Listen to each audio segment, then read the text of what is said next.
interest to actually understand where all of this is coming from and why it is not highlighted in so many sectors, right? Especially when it comes to industries and textile industry, right? I mean, the closest I've gone to is Fab India. Like, that's Yeah. closest I've gone to. And when you go to Delhi, you still like probably have these designer studios where, some they have at least made an effort to really put it out there. But I have not kind of really put an effort to, but like there is a gap. When you're nodding your head, I'm sure like you have met so many people like me who have like told you the same thing, right? Absolutely, yes, yes. Yeah, yeah. What do you Huh. say to that? Like, So I agree when you say disconnect. I think that's the most important word here. Like what I was saying earlier, also craft earlier was more functional. There were two aspects, of course, the functional and the beauty and the aesthetics of it. yeah. So for most, like if you go to a village, you will obviously see that the sari, or at least you would see earlier, I would say, you would see a sari that was hand woven and they would wear it. Like if you go to Kutch, you will see these beautiful lehengas that are handmade, hand printed. There's headgear that they wear and the kedias that they wear. You go to any part of the rural India, if you go to Chhattisgarh, you will see these really beautiful, very thickly woven cotton saris that they wear in a certain kind of drape, and it looks beautiful with a silver belt on it. Like really, really, it looks high fashion actually to me.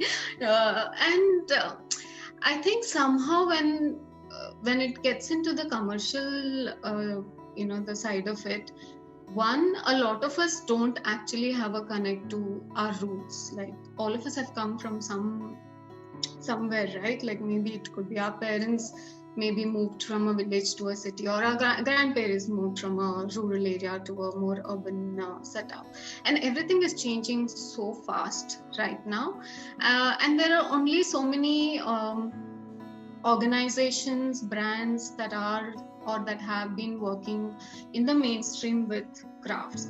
Now, of course, there's been, I think, last 5 years has been a great change in the sector.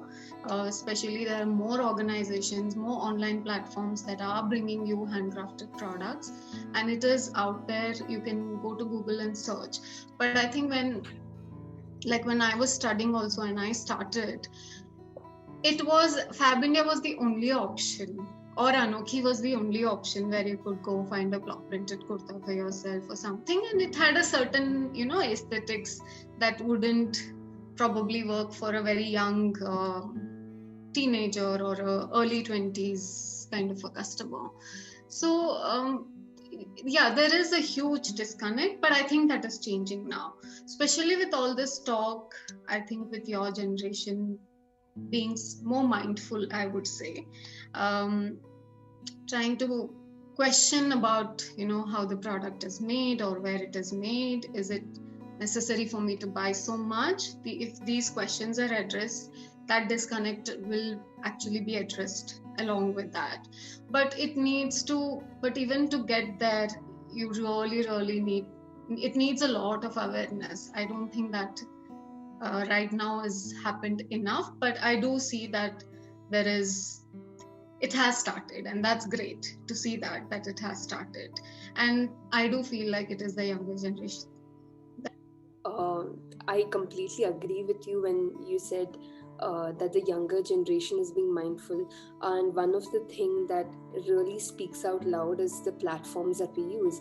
And the internet has kind of given that voice to a lot of people when it comes to, you know,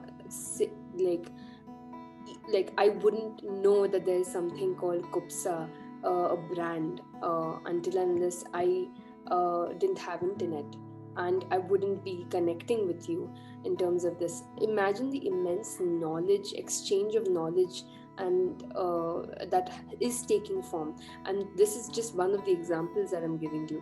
And the second part that really hit me when you said was the fact that we all have come from somewhere, right?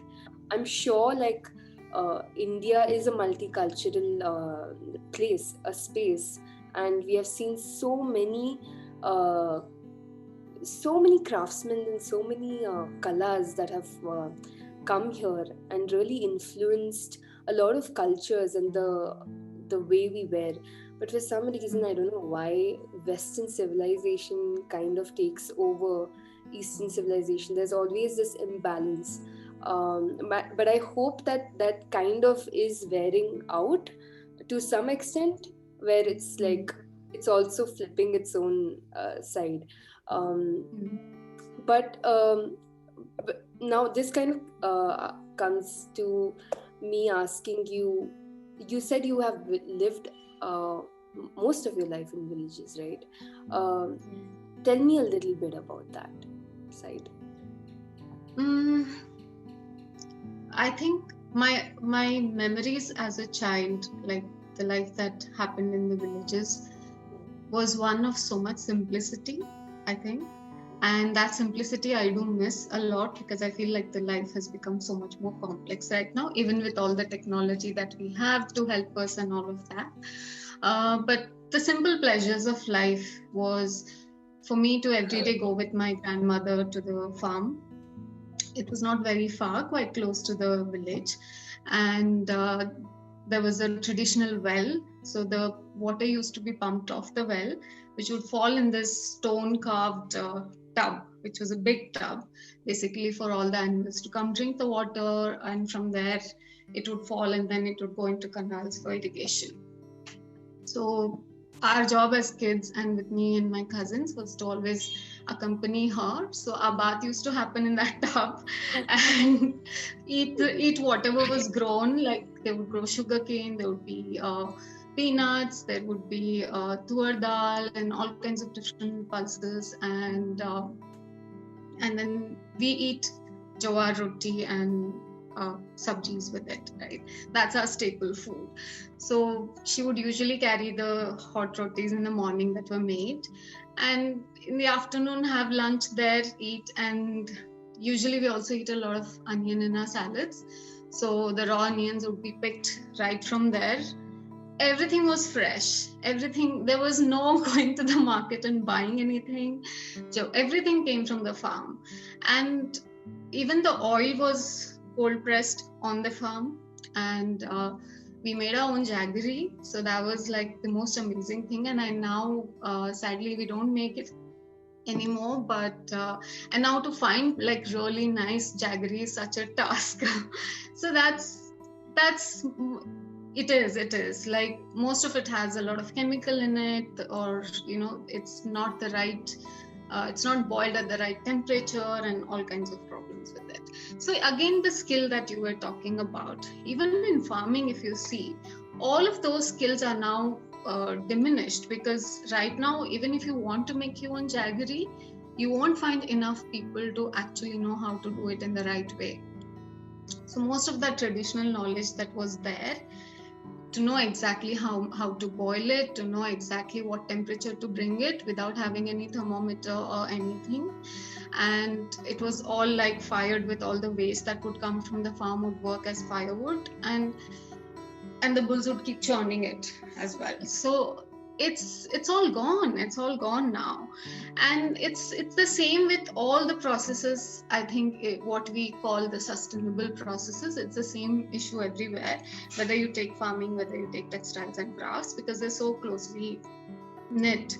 And the moment the sugarcane factories came in, so all the sugar was then sent to the factories, because earlier people made their own jaggery, nobody sent it. Then of course factories became more accessible, and somehow people felt there was less risk, but it actually was the adverse, because when the sugar prices went really low, then the factories would buy your sugarcane at a very, very nominal price. So again, all of these, sometimes you don't see the long-term difficulties that come with it, or the adverse effects that come with it in the long term. And somehow our policies in farming and in textiles have no impact positive impact on the actual farmers and craftspeople. And that is something I think with any government, I think irrespective of which government has been in the power, it has always, I feel there is a lack of in-depth knowledge of these sectors, which is why they're not able to make policies that can help these sectors. So it's same with everything. We had farmer protests recently for the new bills that they were going to bring. So you see that with handlooms as well. So at the end of the day, I think I forgot what the question was actually, but this is going to keep happening. Okay, so you'll have to keep bringing me back. That's okay. That's I'm just like writing everything down. I was like, okay, no worries. If you miss it, like I know when to do, like where to catch up. So you were asking me about, I think, how the village life was, and from there, So I think somehow this whole urbanization, globalization, I'm really not sure whether it was necessary. Firstly, I think we all, if you look at how we lived 100 years ago or 200 years ago, I think was much more sustainable than the life we obviously are leading right now or consuming right now, right?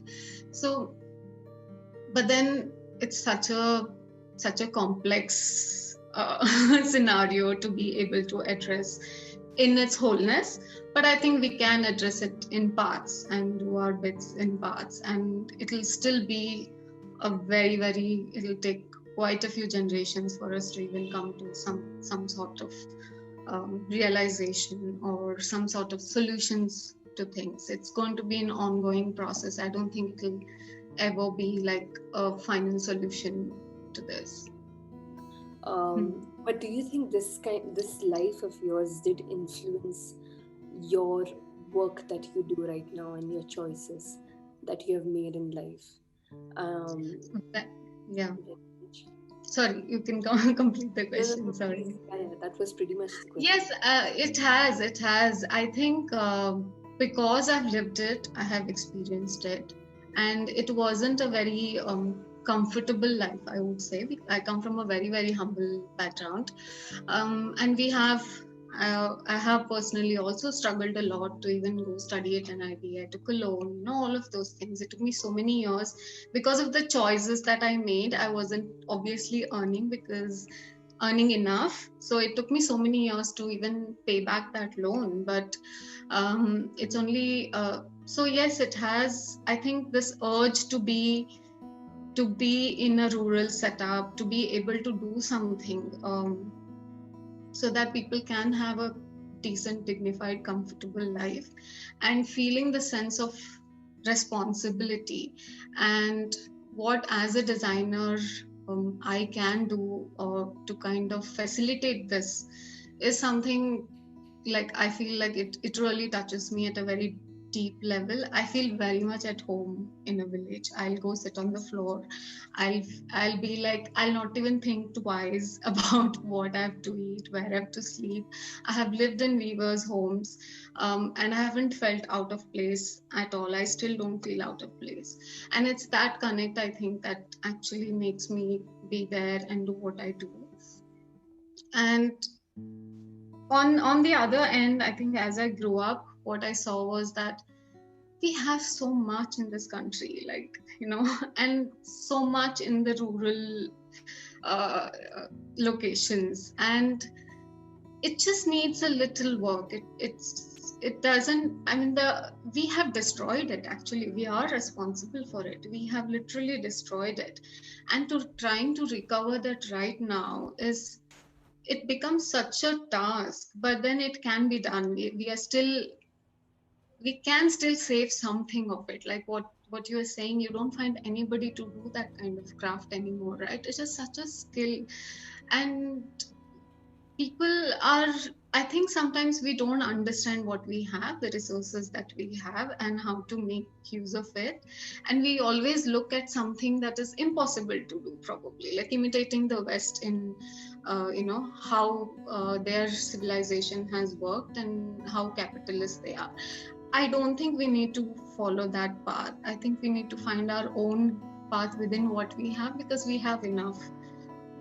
But that's the saddest thing always, right? We always look outside. I think we need to look inside, and both philosophically and otherwise. I think, and that's something that I really feel like, when you have sensitive individuals who can connect these different dots out from experiences. I, however, feel like what I'm doing is still in a very small capacity, but if this can be expanded, if there are more people working in the sector, I think our economy is going to only get better. People are only going to get happier, and nobody will have to migrate at this scale to a city. And it is sad. All those skilled people are going and working in a shop as a salesperson, uh, working as cab drivers. I mean, why? It just feels like completely, it is bizarre for me. And it's such a common thing, but I cannot still get my head around it as to why this is happening. And that definitely needs to be worked at. One thing is, I'm very much curious to know what did really drive you when you said that you also had your own cake of what do you say, difficulties in life. What was the driving force that really got you where you are right now? As you said, you come from a very humble background and all of that. I'm just curious to know more about you as a person, and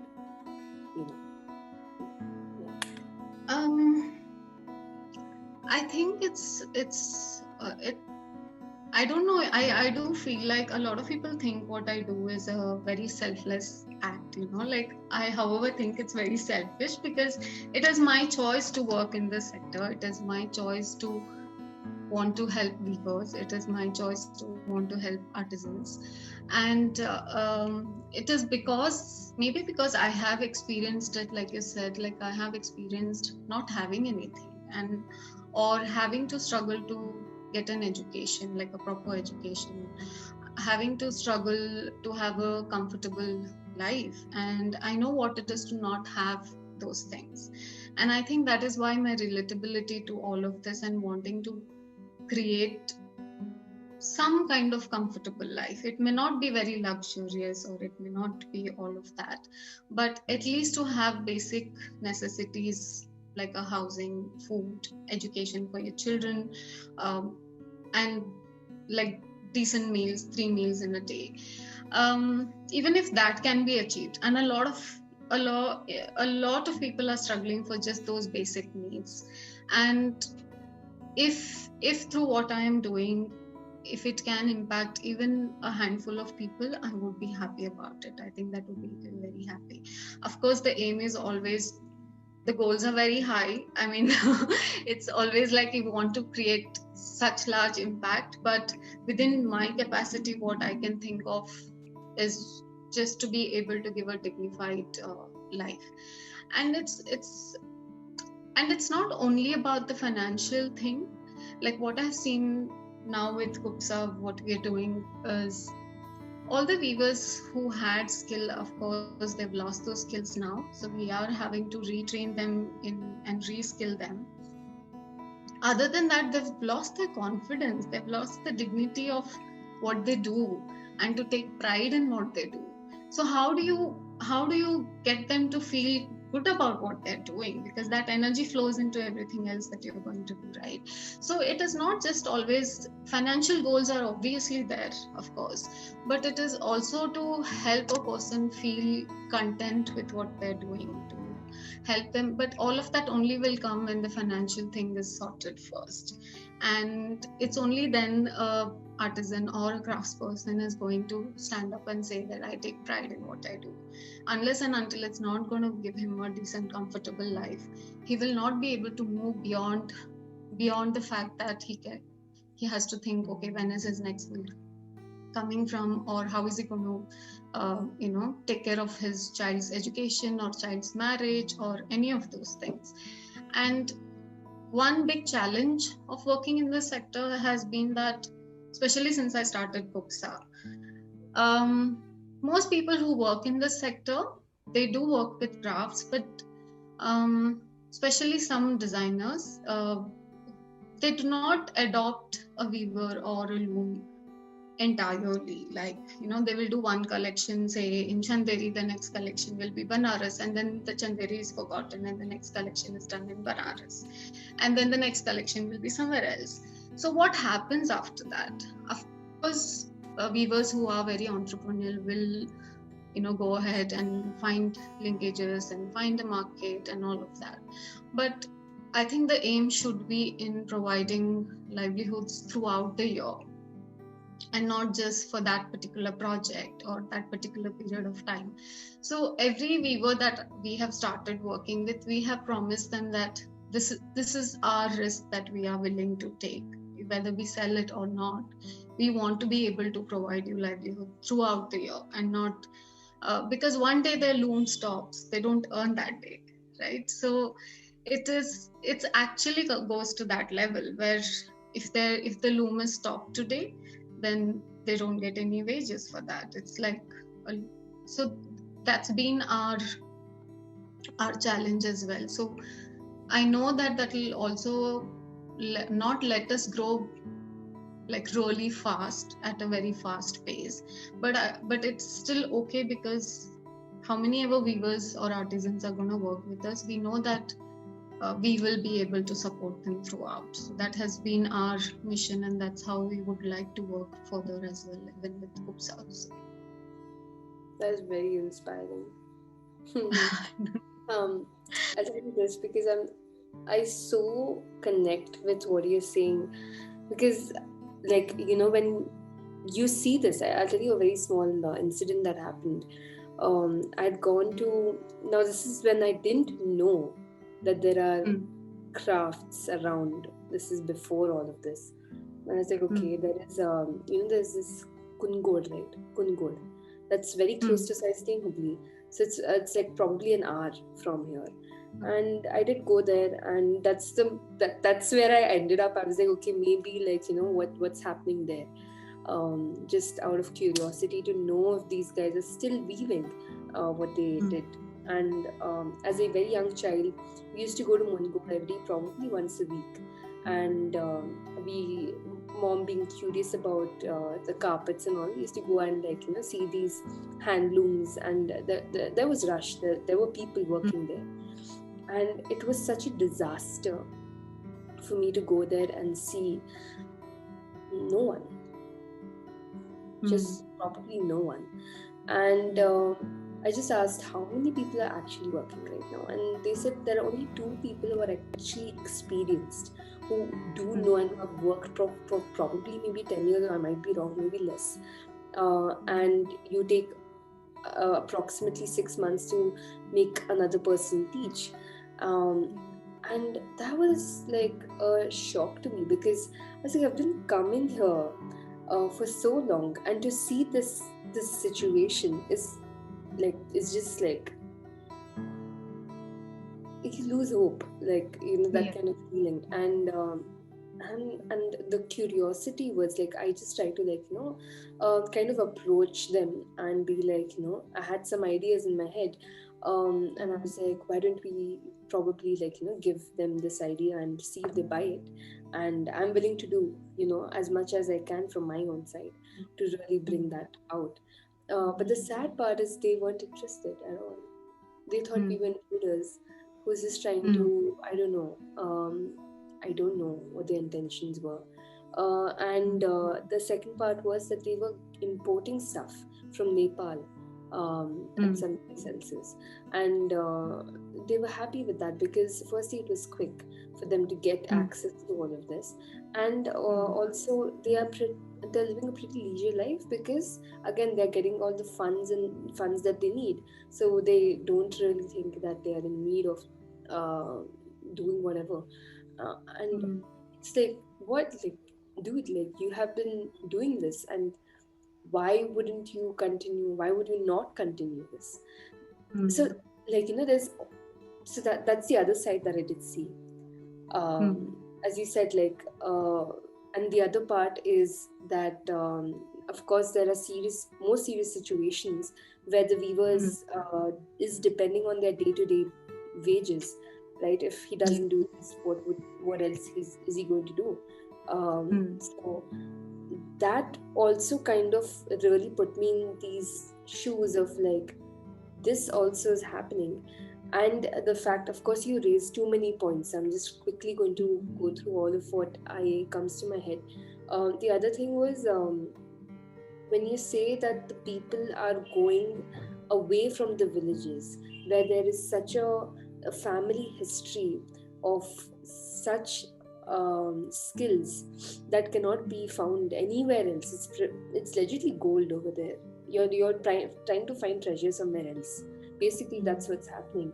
And simple fact is that the importance that was given to that certain craft before is not given as of now, because of the fast production of a lot of industries, right? And if there is no demand, there would be no supply or the production of that, and hence, and of course the youth don't see, some of them, I'm not blaming all of them of course, but majority of them think that sitting in an office full of AC and really having that convenient life that they didn't get during that village, think that they have achieved a lot more than just being in the village and doing the things that they wanted. So there's such a, again, disconnect in terms of really showing them what they're leaving behind, right?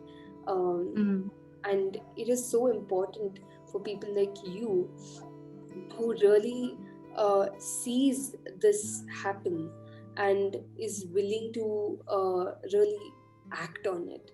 And I'm sure that there are more people like you who are on their way of really putting out these stories. But it is sad.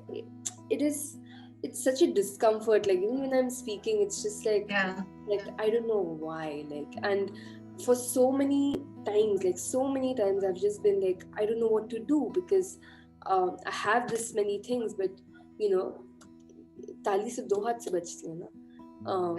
Like, that is definitely a thing. And I'm sure younger generation, if set in a right path, or say that educated well enough that this is what is shown, the two sides, of course, always grass is greener on the other side, they say. That is true, right? And I completely agree with you. And you made a very good point. Before I lose it, you said the economy of these people would rise up so much if they just shift their perception of really thinking that this is the only way of living and this is the only way through. That is going and living in cities and doing the things that whatever and however they have portrayed. Because in villages, wearing a pant shirt is very modern, but wearing what you're wearing is not respected. I guess that was during Gandhi, who actually did kind of um, took pride in where he was born, or what his values associated. He was completely in it, walk the talk. That's what he did. And I mean, I would be lying if I said that was not me before. Like, meaning, I also did think that Western civilization is more superior than Eastern civilization. But as I did go ahead with everything and did cross paths, certain ways of thinking, I was like, this is not right in so many ways. But I'm not blaming the people who are thinking that way, because a lot of things are portrayed like that, right? So it's and so yeah. Sorry. Go ahead. No. Go ahead. You were saying you were saying something. So no, I just want to tell you that Geeta, the thing is, of course, I find you as an empath who has been through a lot, of course, and the experiences of your life has really impacted the way you have, right? and also the fact that your curiosity of really trying to dig in more deeper, and that kind of really speaks out very loud when you say that the communities where you say a lot of designers kind of choose one community and then they switch to the other. That also is, I wouldn't say wrong, but it's not the right way to go about it, right? Go about things. Uh, and I'm so glad to be, of course, I'll be coming and talking about KUBSA very soon. But do you think that this shift was made only when you went to a design school, or this was something that you kind of noticed way before? I think I noticed it before, but I think going to a design school gave me those tools that I could use, in this scenario. And somehow I think I was always I kind of always knew that I would only work in this sector, but of course there was also great influences while studying at NIT. It's a great design school that I've been part of, and I feel very fortunate that I did get an opportunity to actually study there with mentors like Aditi Ranjan, who has such vast experience of working in crafts. She was a big influence on me, how I struggled through that period also, because I wasn't used to that kind of learning system, because it seemed like it asks a lot of you and everything of you at that moment, and it was quite challenging, but I wouldn't exchange that experience for anything. It was great, and I think through that we of course had a lot of craft exposure. We did our craft documentation in the first semester. We did craft trainings. We would go and we've gone and stayed in a craft sector and actually just trained ourselves in the craft by doing things. And this was nothing else. You just sit there, you learn what they're doing. So a lot of it was about actually absorbing the processes. And then once you're part of that, you learn to kind of see things in a different perspective. I think maybe it is still not everybody's cup of tea. Maybe it is, of course, still about personal interests of who wants to do what. But just this experiences are so enriching. And NIT, I think the education at least has kind of prepared me to start that journey, I think, somewhere, because NIT was so focused on process-driven, hands-on training, actually going, interacting with the crafts sectors, like craft people, having conversations, being curious and understanding the process, actually doing things. Like I remember we had a block printing design course. So initially we had to print everything ourselves, and I was so interested in it. I had already finished my 2 years of studies, 4 semesters, and I was just completing my other assignments and trying to finish up and get out and start my diploma project. And I actually went and asked for this course that was meant for the junior class, because I really wanted to be part of it. So we actually got to do everything by our hand. And even now, like when I if I do a block print project, and if the printer says, "Madam, ye nahi hoga," I will stand there, I will print it, and I will show them, ye ho sakta hai, So that's very important. I mean, it's many a times you just all of these things NIT has taught me, and I think the whole design education has been so well programmed in a way that you tend to see possibilities where normally you wouldn't have seen a possibility. Like I was thrown into some projects where there was no skill. I had to train the artisans, and there was a group of 30 women, and all of them had to learn how to spin Deccani wool, which is very coarse wool. And I lived in that village for 1 month. This was, I think, 2008 or 9. and 1 month I actually spent there, and only few houses had toilets. So it was difficult. And yeah, by the end of that 1 month, all of them had learned the skill. And it's not like I had known all of the skills myself. Even I had to teach myself to teach them and to train them in it. And then the last day we did an exhibition in the community hall there in the village, and we invited all of the village to come and have a look. And by that and I had to leave the next day, and all of us were crying. Everybody, these women didn't want to leave and let go of me. It was quite a dramatic scene, and it almost looked as a bidai ho rahi, I've been sent off after getting married or something. I was literally howling, all of us. So I think to see possibilities where there are no possibilities, and to actually have enough confidence to say that we can actually do something there, and that I think that those tools I think I have been able to gain from my education. Yeah. Tell me one of the best experiences that you had in over the years of your villages. I know so many, but just name only one or two. I know there's no time enough.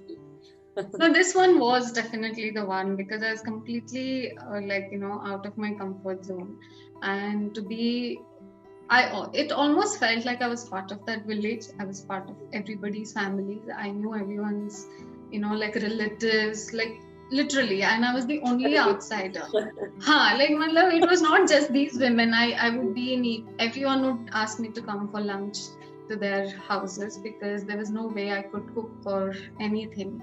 So each day lunch would be in somebody's house, and they would keep fighting between them. Today she's going to come to our place. It was like that. And I would sleep there in the weavers' homes, and that's been, and it was a very successful project as well. So that was something that was quite close to my heart initially.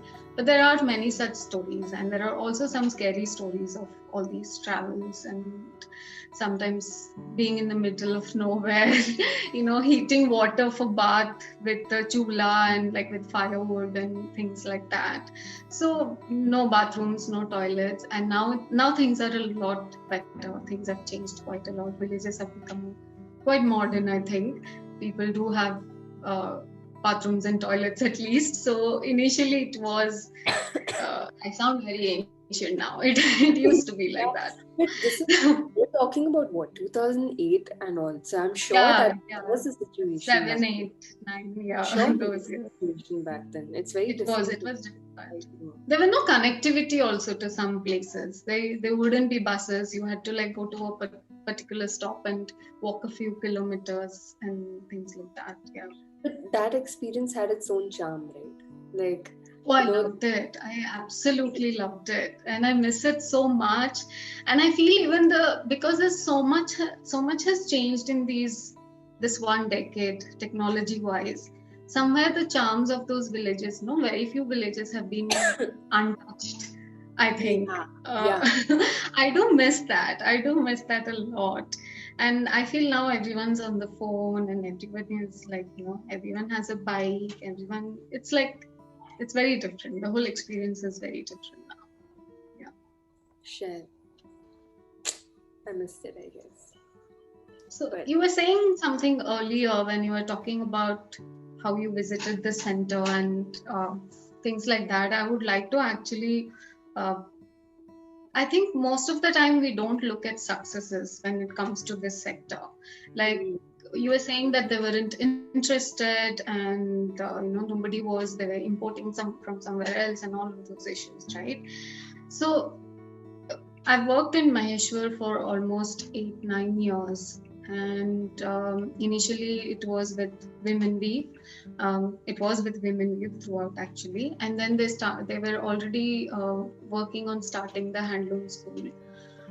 Interestingly, a lot of young weavers from Maheshwar they knew the skill, they would help their parents and things like that, but they all are engineers and who have studied, have degrees, and looking for jobs, government jobs, all of those things. And some of them actually did take up government jobs. They were teachers and engineers working in electrical board and things like that. And you won't believe, they all came back to their family business. They all came back to weaving.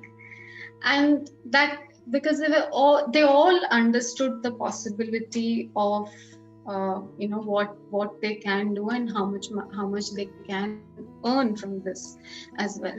And it is simply because they were all given the tools to actually achieve that financial goal.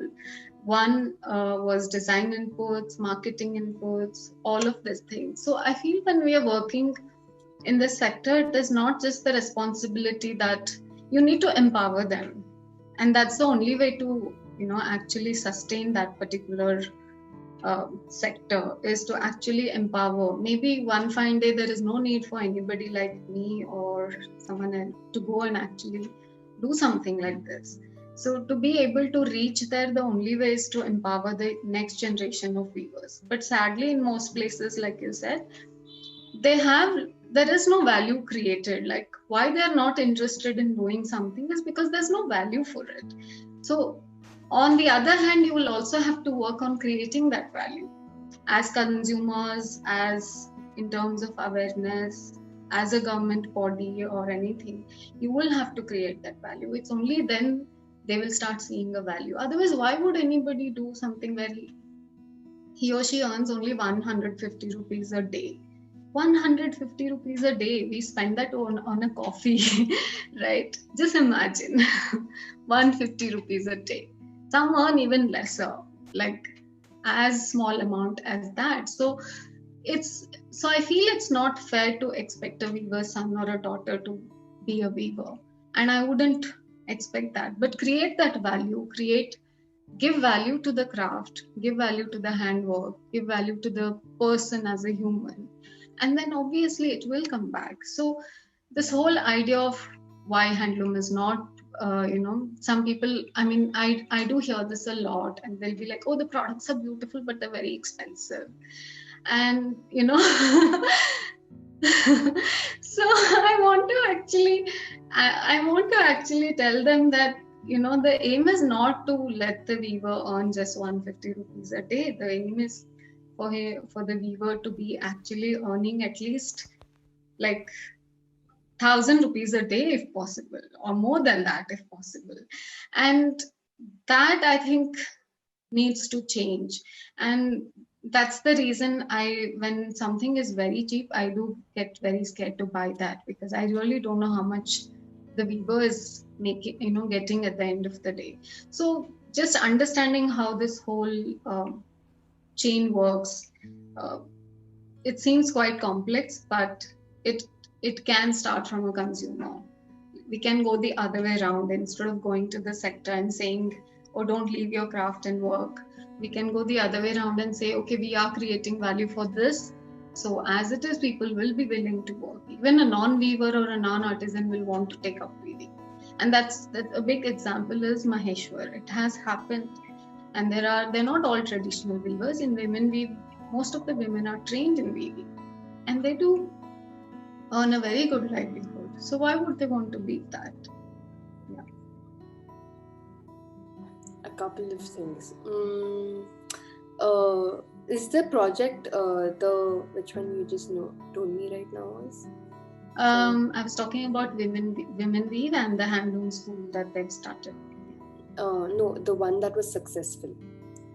This was in Sangola. This was in 2000, I think, 7-8.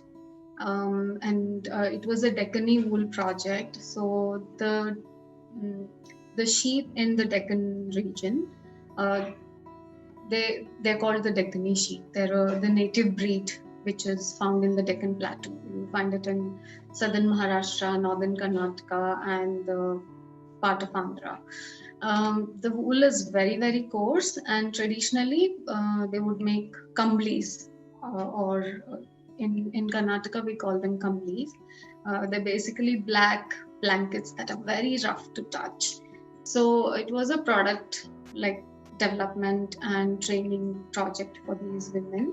So we had only 2 weavers in that village. So we trained those 2 weavers to make different kinds of blankets, and the women were trained in felting, and they were also trained in spinning the yarn, so that it could be a chain within the whole village itself. So they didn't have to depend on anything outside. And they then there's another organization in Belgaum which they coordinated with, and they worked together to and this organization used to export a lot. They still do export a lot, and most of these products go all over the Europe, Australia, everywhere, and they make laundry baskets and all kinds of products, beautiful ones. I can later share the catalog with you. What organization you said in Belgaum, right? What's the name of the Yeah, it's called Shramik Kala. If you could just share me, please. I will actually share a list with you later. Yeah, it's called Shramik Kala. Okay.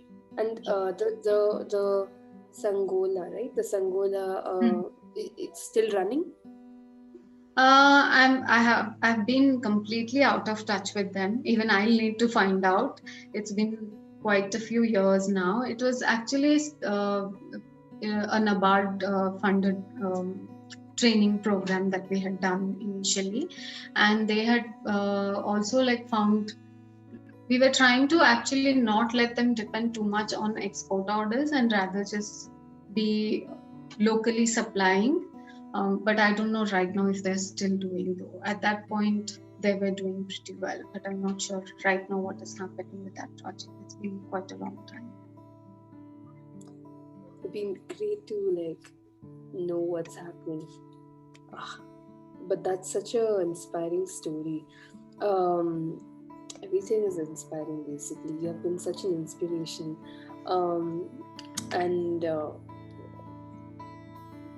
I'm going to praise you later, but first the questions. I'm going to praise you, but like I'm going to keep praising you, but like no, I just want the question. We have to like ask the questions, so I don't want to get distracted.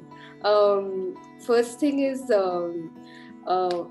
when you said giving them tools, let me come to education here, because when you said design education, I say this in every person I talk to, that I'm so agitated when it comes to education. I don't appreciate the kind of education systems exist. Me I hated school. I still would hate school. I don't think I'm going to put my kids to school. I think that's a waste of time and money. Only if there is a change of education systems, only then I think maybe I'll think about it. But I really don't think education, it kind of really constrains you in so many ways, right, Geeta? Like, and when you said only when you went to design, you were really able to question so much in depth. It was not shallow at all, right? Why you're doing what you're doing, and you keep figuring it out, and you keep unfolding the layers, and that kind of it's not just production, right? It's about everything that you think about, and that I would say is design thinking. And why I don't know why the education systems are not applying the ways of teaching more practically than just I mean, come on, the entire world has the same system: English, maths, science, whatever. I mean, of course there are very few schools that are actually trying and shifting their curriculum. But again, like it's when you talk about geography that the school is in, right? Maybe if it's in Karnataka, talk about what's happening around you. Go to villages, go to places and see what culture there is. Like don't freaking think about what's happening in US. Of course, like, yeah, that is important to know that something like that exists, but change happens here, right? Change always Right. happens around you. But I Yeah. don't know why, but we're just kind of like so far-fetched that Hmm. it ends up never happening. Yeah. Um, Yeah. Yeah. So even with design education, I think I have been, at least I think because this was 2004, I've been quite lucky to have been existing at that point and having to go to a design school at that point. I was also never interested in learning in a school. I hated school, especially in a small town like Gulbarga. It was a convent school, very strict, and you won't oh believe my it God, I was, studied in yeah. convent as well. Oh my God. Yeah. And it was, I was the first in my family. Like I said, we are all from the village and all of that. In my family, I'm the first woman to have actually studied so much, to have actually gone to a school, and yeah, and then did a degree, then did a postgrad, and then all of that. So I'm the first woman. So my parents really, that's one thing that they were very clear, that whether they could provide a good life for us, no, but they were very clear that they should provide good education to their children. And but I was okay with studies, but I didn't like it. And I was always caught drawing in my books. I was always caught daydreaming, mostly drawing though. And that's how I ended up in an art school. And I was very clear I didn't want to do these, math, science kind of a thing. And in our school, we were 80 students in a classroom. 80. Okay, and we had 3 sections, so you can imagine, in all of those people, 80 into 3, I was the only student who went against all those, engineering, doctor wala path, to a completely different, into an art school, saying, so everybody thought that I was going to paint hoardings, because I said I might be advertising. So advertising was for them hoardings. And most people thought I'll be an art teacher in a school and teach students how to draw. So it was very difficult. After a point, I just stopped explaining. I used to just say, yes, I'm going to stand and paint holdings. And even with design education that we talk about now, in my experience, I've seen that most of the time you're not asked to dig deeper. There is no, somehow we think design is just churning out new products every day. It is not. It is, I think, many a times we just look at it in such a straitjacket. It's always like, acha, we need to make this thing, without having the knowledge, without having the understanding, without actually co-creating with your artisans.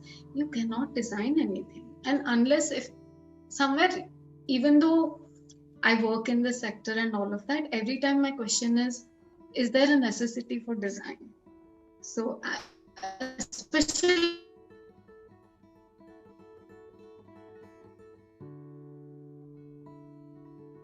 I'm saying in terms of a conventional product sense, I do believe that I'm not really a product. Product is always there as a byproduct, like a byproduct of that thinking. But to only think that you need to churn out designs without understanding any of these bases, without understanding the technique, without so many a times, like very funny thing happened with KUBSA as well recently. So I just found out that somebody has copied the design and someone is using our pictures, and it's being circulated in these Facebook groups and WhatsApp groups and all of that. And so I was trying to get to the core of it, and we've realized that it's being made in Surat on a power loom, and it's being sold. But yeah, and all these resellers sitting at home and circulating it in these Facebook groups and WhatsApp groups. So I found about 8 of them reselling this sari, and I was questioning them as to how can they take somebody else's design. They were like, we don't know, it was a vendor who shared this, so we are just sharing it. So all of those things are happening as well. And so I was speaking to an IP lawyer, And so she said, do you have a copyright and things like that. And then we were talking about copyright, and she said, oh, you know what, she said, I've seen your work, I've seen the sari, but you haven't changed anything. That was her thing. She was like, you haven't changed anything, maybe you could have changed the motifs. Now the Gulad Gudda Khanna has, at least as much as I know, 20 to 30 design patterns, traditional patterns. Is there a need for somebody like me to go and tamper with what is already there? I respect that craft so much that I wouldn't mess with it. And there is no need for it. The repertoire of patterns, of motifs is so much, and it is so rich that there is no need for me to do something entirely new. And then we were talking about design patenting and all of that. Now again, at the end of the day, whose design is it? Because if I patent that pattern, that means no one else can use it. But that doesn't belong to me. The pattern belongs to the craft, the weavers. So I cannot take that and say it is mine just because I put it in a certain way. Of course, for us to even reach to a point where we could make the sari has taken almost a year. But then I would still not say it belongs to me as a property. So these are questions that at some point it becomes very philosophical, and it does become very overwhelming to reach that point. It's an ongoing journey. Like you said, you unfold it, and the more you experience and the more you grow, of course, it keeps changing. But I now at some point feel like there is no need for this. And I have seen that sometimes we just create for the sake of creating. And again, without actually having that larger purpose. If you're creating something, you're just going to add to this whole chaos that the world is right now, right? I mean, I wish I didn't have to design something, like seriously.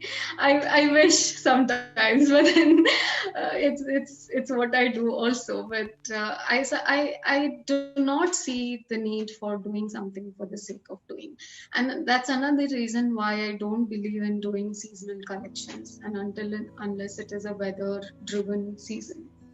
So I would like to create things that can be as beautiful after like 100 years or 200 years. Someone would want to revive it, they should be still able to revive it, and not something that will go completely out of fashion. I think that's another use and throw has become our motto now these days. So you will have to challenge and you will have to question, and these questions I didn't have 5 years ago. I didn't have some of these questions 3 years ago, and some I may not have had yesterday, and I have them today while I'm talking to you. So it's an ongoing process. So it is not just a journey with how you are working with the world, but I think a journey more within yourself. So you will have to evolve with time and with your experience.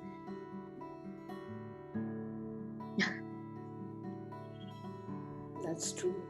That's so true. You said again a very important point. You do not believe in seasonal this thing. Again, it kind of reminds me of fast fashion, right? Where it's not just clothes. It's like everything that we consume is outdated after certain years. But I don't know. For me, clothing is something that I wear with pride. And even if I think that it is a 20-year-old sweater that my mom used to wear, I will still wear it.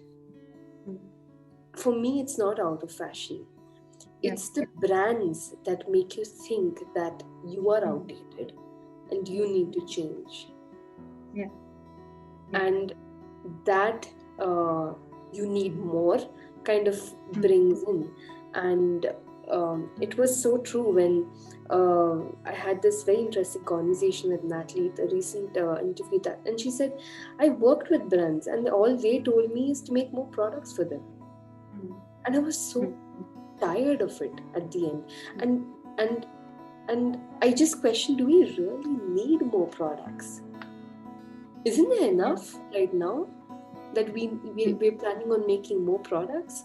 And And she made a very important point again, where she was upcycling the clothes that they were giving her. And then she said, why do I have to make more clothes from these? Of course, it is a one step closer to not those clothes not ending up in landfill. And again, for us in Indian culture, the use of clothes is until it wear and tears, you don't throw it Yes. out. Yes.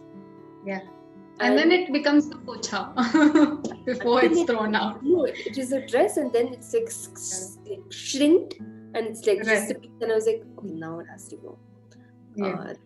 And that that is something that I really like. Oh, thank God that practice is still there of us.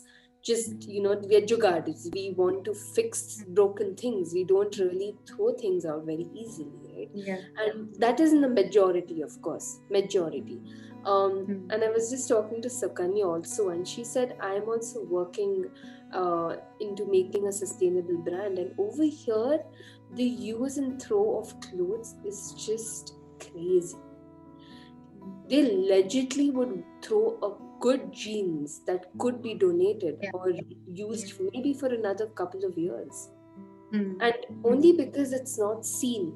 It's all like, clean and very like, okay, you don't see the landfill like you see in India. Right. You don't see the trash like you see in India. Because it's so visible. Like, oh my God, like there's weeds everywhere. Like, oh my God, shit, what's happening? Over there, it's so like, oh yeah, nah. There's like, I'm not putting out so much waste because you don't see it. जो दिखता है वो बिकता है. If you don't see it, if you don't know that this is your lifestyle, boss, I think it's only going to get worse from here. It is, yes. Right? And that is so important. And Rashmi also told me a very interesting thing. She said, for us, before our grandfathers, they wore only functional clothes. We wore clothes because ठंडी है तो ठीक है, full sleeve कर लेंगे. जब गर्मी है तो half sleeve, whatever. But you don't need to wear.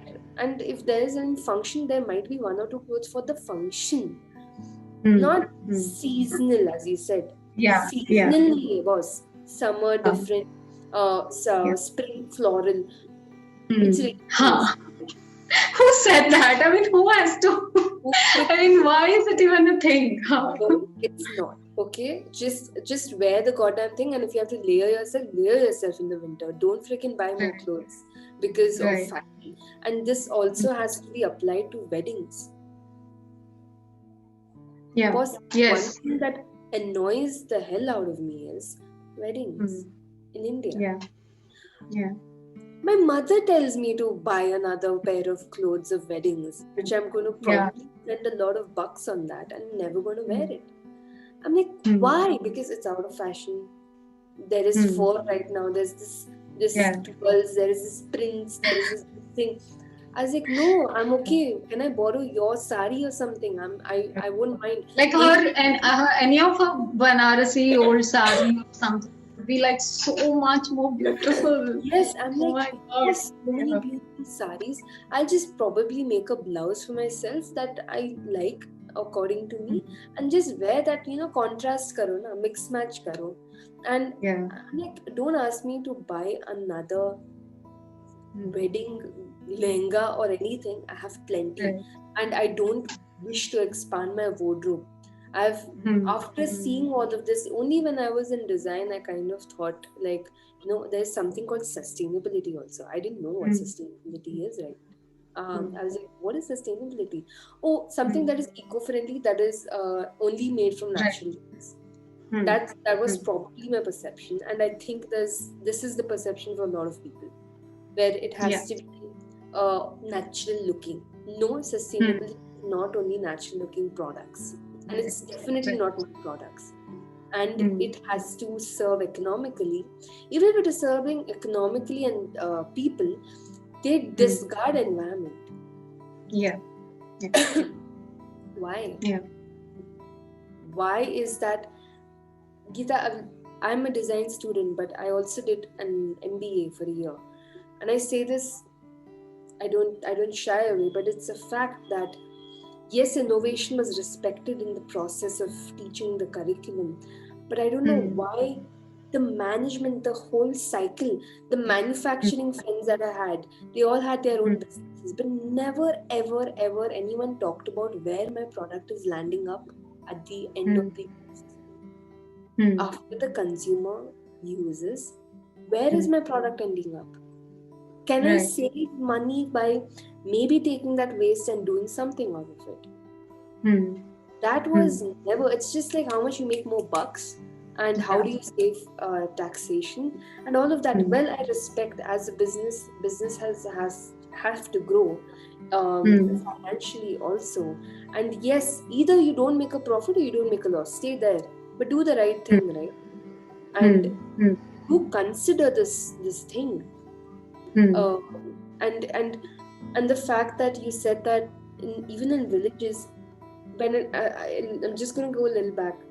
I wish, is there a way where we can start educating or making these programs for villages where people or students in schools can go and study the crafts over there, study what people, study the history of the village, and see if they can revive the craft that is lost over there.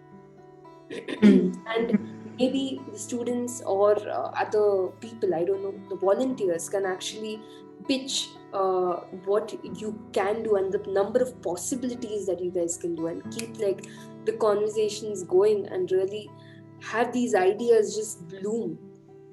Is there a way where government also, I don't know how the government policies are. I know some of the policies that cannot be changed. It's a very controversial topic again. But I believe that government and politics is a very dirty game, and I don't believe in that. I don't think I'm going to go towards it all, or even like maybe make an effort of changing it. Because it's at the end when these stories sell. For me, stories are important. For me, that's the thing that really makes an impact. Right? And really understanding where you come from and where they come from, respecting the place that they come from, and telling them that, boss, that this is who you are and you have to be proud of it. And that is something that is that can be, I mean, of course, to the people who will be listening to this could be one of the ways where you can really bring in, of course, businesses also, by creating their own business models, but also creating the possibility of really bringing back the things that we have lost. I think there is a greater value and definitely a lot of potential, and then we can see how economy really grows. We talk about education systems, our villages and all of that, so many poor people and all of that, but don't say anything or don't talk anything if you cannot do anything about it. Probably. I agree with everything that you've said. Absolutely. And I think to be on this side of the things and to not having, again, like when we were talking about the policies also, I said this earlier as well. The policies are made, I was doing this initially. So the Gulit Kuda journey of mine had started long ago. This was when I had just finished studying from NIT and I was looking for projects, and I had applied for these government projects in the textile department. And I fought for this cluster because I always wanted to work in Gulit Kuda and I was so curious about it. And at that point, there was still a lot of handlooms. And I'm sure there were at least a few thousand handlooms at that point running. Right now, there's only a handful of handlooms that are running, maybe about 50 or less than 50. And so when I went there, first of all, there is no support whatsoever. Like, I just landed in that village. I didn't know where I was going, where I was staying. I had to find some relative, somebody's friend who I went and stayed with. I had no choice because there's no hotel or anything there where you can go and stay. So, and when I started sampling, I used their connections to find a weaver, get some sampling done and all of that. And then I was trying to get back to the government agency saying that, okay, this is happening. So what do we do next? I need some, financial help in terms of taking the project further and all of that. I don't think I even got paid after a month. And then they told me to go back and work. Because I was going on asking them, okay, I need support also in other ways and in the cluster itself. It didn't matter to them. It just didn't matter to them. Nothing mattered to them. And then they said, okay, you know what? Because you don't have enough support there, we'll put you in another cluster. And I was like, no, I'm not going to do that, because the whole point I took up this cluster was because I wanted to work here, and there is a requirement of a designer or to just bring in that one extra perspective, right? I mean, so nothing had happened. So my journey with my relationship with Gulekudda has been that old. And then I thought, okay, at one point when I can go back and do, I will, I'll go back and work there. And last year I did another project with NID itself, and we were developing some products in Gulekudda and working with weavers. And so they all kept asking, Acha, you'll come, you'll do the samples, then what happens after that? You would want work after that, right? So, but then most of the times projects don't have enough bandwidth, even when whether it's a government agency, non-government agencies, have the bandwidth sometimes to take the whole project to the end point. Sometimes it only becomes an upskilling workshop, and the weavers are paid a stipend, they come, they do something and go. Even though this project was sponsored by government of Karnataka, and it was actually like also looking at systems change, it was looking at studying everything, there was documentation, it was a vast project. But somehow then COVID happened and everything just kind of, like we finished the projects, but the whole connection back, they're building a website and trying to get the connections directly to the weavers, so people can contact the weaver directly, and they click on the product, they know which weaver has woven it, and they can always get in touch with the weaver and things like that. So they have tried to actually complete that cycle, but many a times that cycle never gets completed, especially in a government sponsored project. And most of the time the knowledge of that sector is so limited. Everybody wants to do new technology. We have this fascination for machines, we have this fascination for jacquard, where there is no requirement of jacquard. The weavers have so much skill that we are willing to overlook that and put a machine which is going to imitate what they could have actually done with their hands. I call this stupidity. This is plain stupidity. I'm being a little harsh, I think, but I don't want to be politically correct here. It is absolute stupidity that something that can be achieved so easily without having to, have this machinery that costs about 60,000 rupees for a weaver to put. Just imagine where that weaver is going to get that money, and then the pressure that he has to, even if he has taken a loan or he gets a subsidy and all of that, he doesn't know how to use it.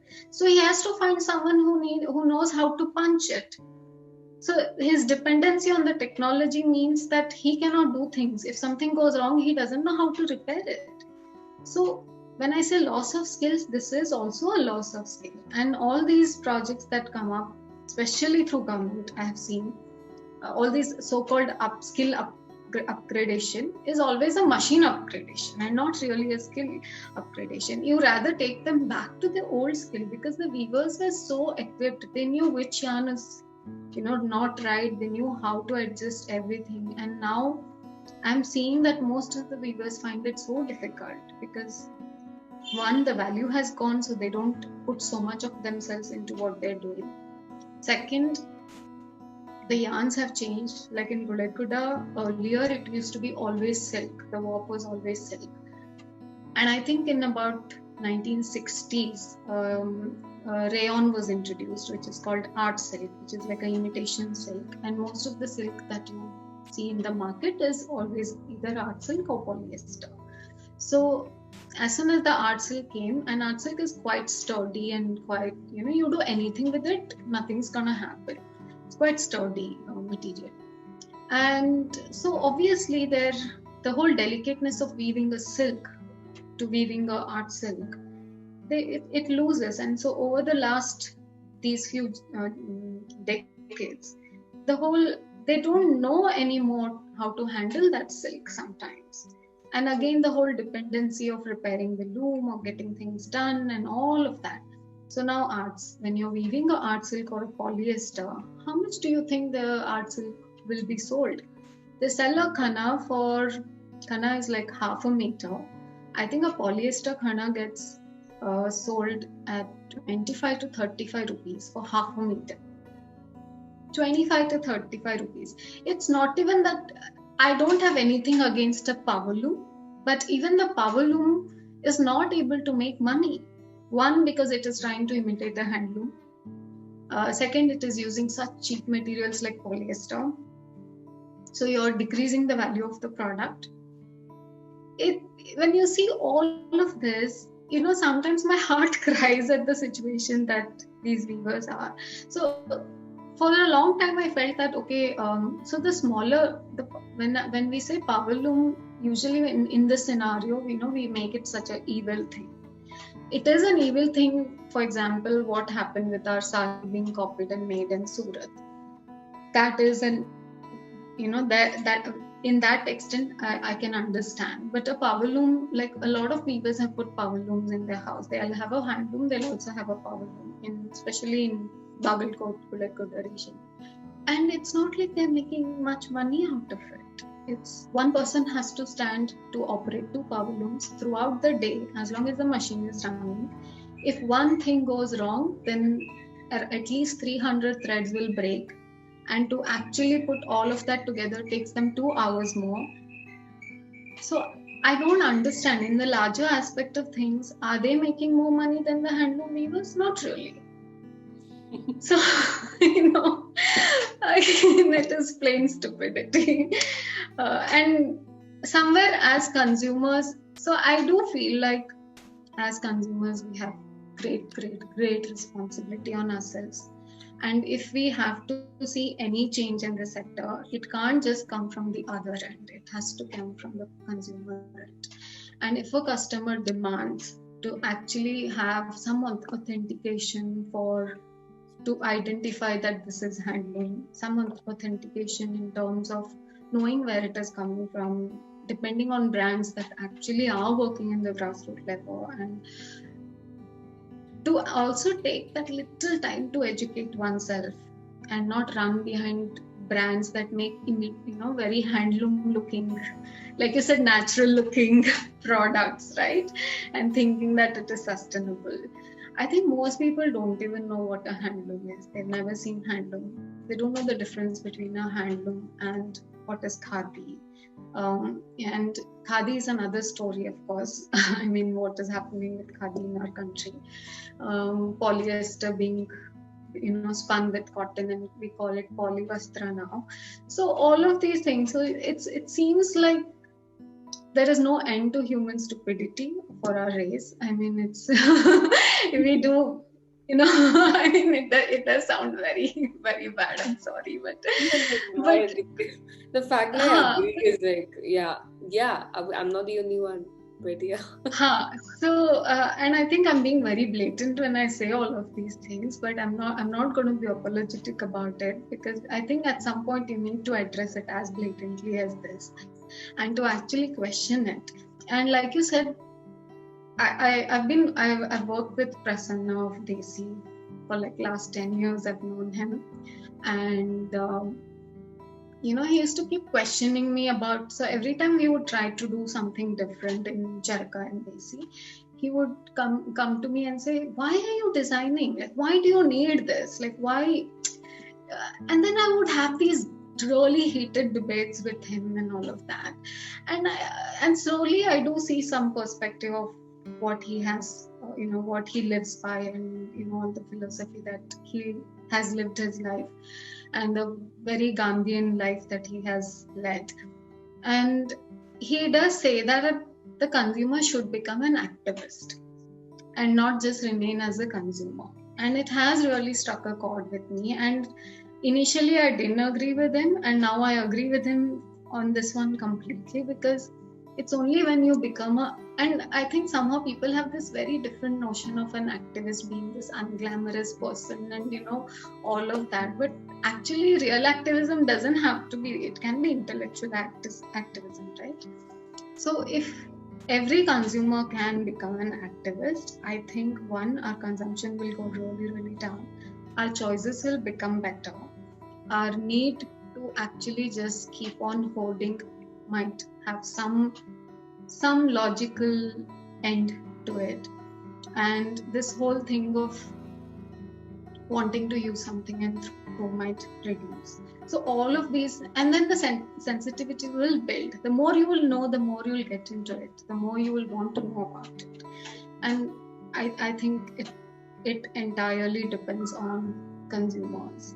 And that is where the power lies. And that is where the change can be driven at a very high impact level. Until then, it is going to be in spurts. And we are seeing that the spurts are very small and short-lived. Like, I feel sustainability now has become a trend. And handloom and handcrafted has become a trend. And anything that becomes a trend, there's a fear that it will not remain a trend tomorrow. It will, people will lose interest.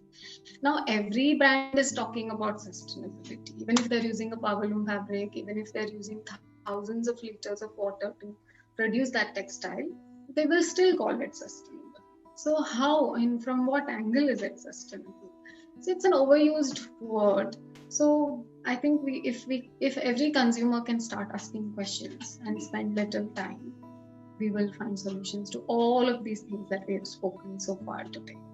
So yeah, become an activist, I think. Even though I don't think I'm an activist, I always have this debate saying I'm not an activist, I'm still a designer, but I think somewhere I'm probably heading in that direction. I don't know, but it is important in a very small way, at least. Just asking questions, I think, is enough. I think it should be. It shouldn't be an added factor. It really shouldn't be an added factor. Meaning, the way, see, if as a designer I didn't know how this is made or how things are made around. There are so many materials that come from different places. There's so much energy that has gone to create this product, and there's so much of hours wasted, not wasted, or like given to this particular one product. Imagine the number of products that we have. And the fact that when you talked about technology, there was one of the mentors that I really consider is Mr. Moradian, and during the business course, he said maintenance of the machinery is very important. Do not automate everything if it's just like like if it's just available. If that technology is available, there's no need for you to put it out there. I've still gone and seen a 90-year-old machines weaving the threads that none of these machines can actually make. 90-year-old machines, and I would still prefer going for those and not having this technology that you guys call because whatever fancy. That should never be your driving source, right? So I completely agree when you say unnecessary systems or automations is not necessary at all. And the fact that people trying to replicate what is natural is completely utter waste. And I completely agree with you. 2 घंटा तो जाएगा ही, but there's also an extra cost for that maintenance that has happened.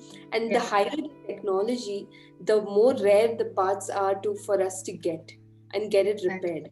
Okay, so don't even dive into that. Not necessary.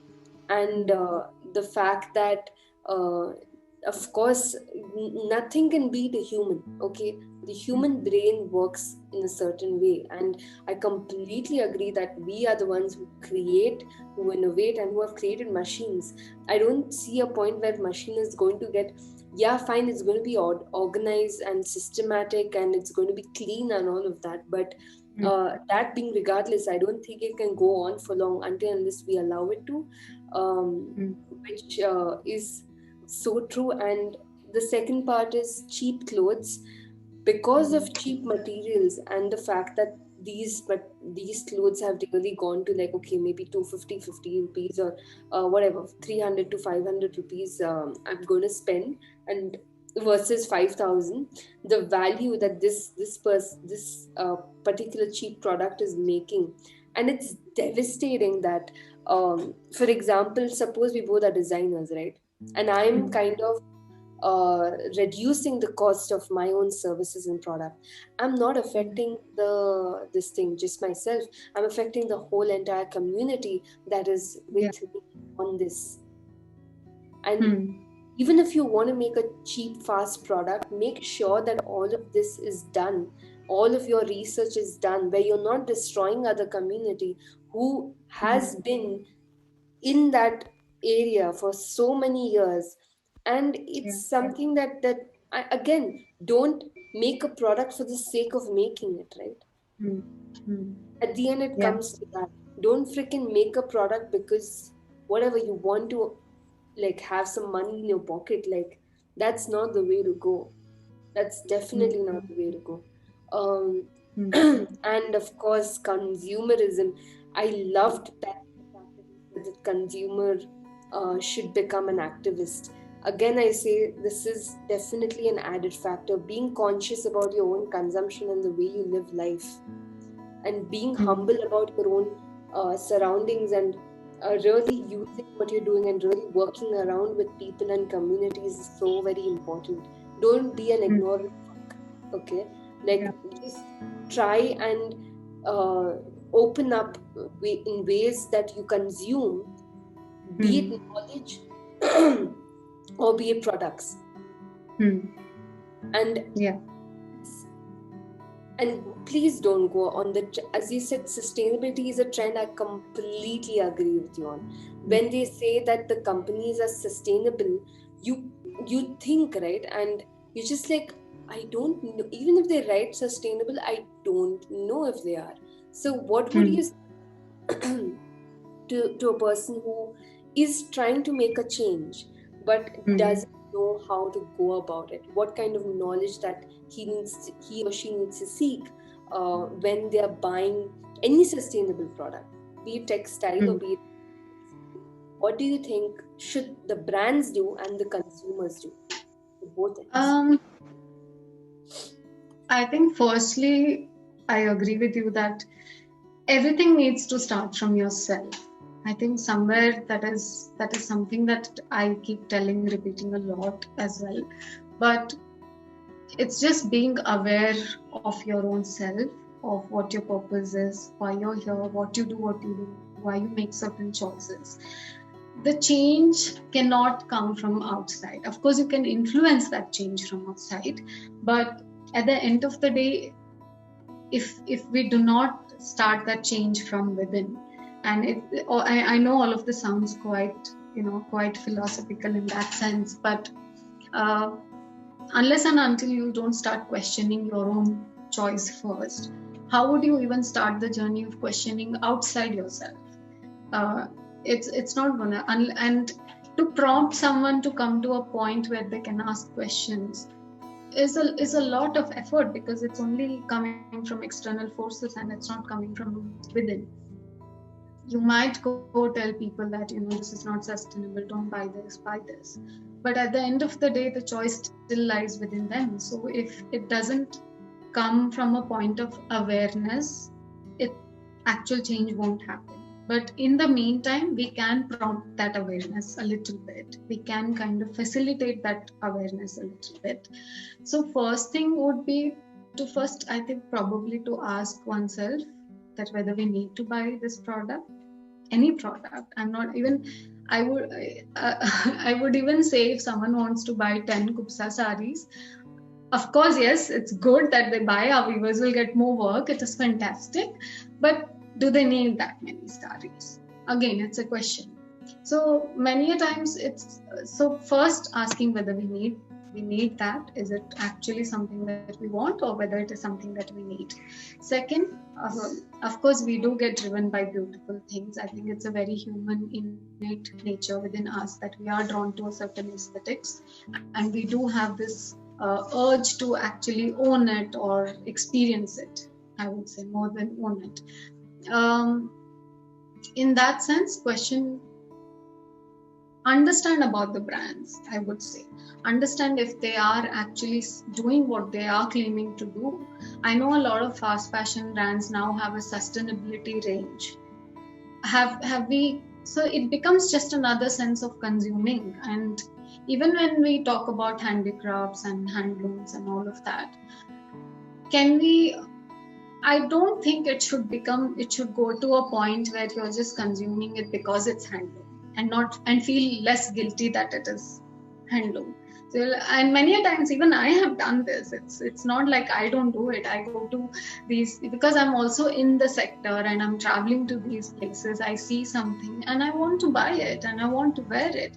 And in my head, my justification always was, oh, but I'm still buying directly from the weaver, so the weaver is getting paid for it. But do we actually require that? Does it have to become a pattern of consumption simply because it is handloom, simply because it is sustainable? So very basic question is, do I need it? Do I want it? For brands, I think it's great to do business, but at what cost? It's again, I will say it still boils down to your own self-awareness, and what you hold as your ethics, what you hold as your core integrity, I think.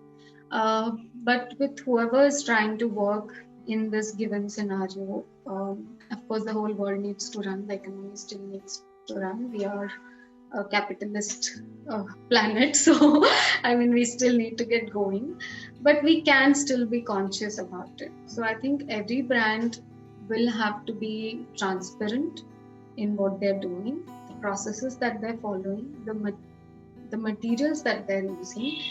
Even if they say 10% of the truth, I think it will make people aware of what it is, even if it is not the 100% truth. We all know about the sweatshops. We all know about what kind of material goes in. We all know why they use cheap materials, so that you buy more. Basically, at the end of the day, you buy something now.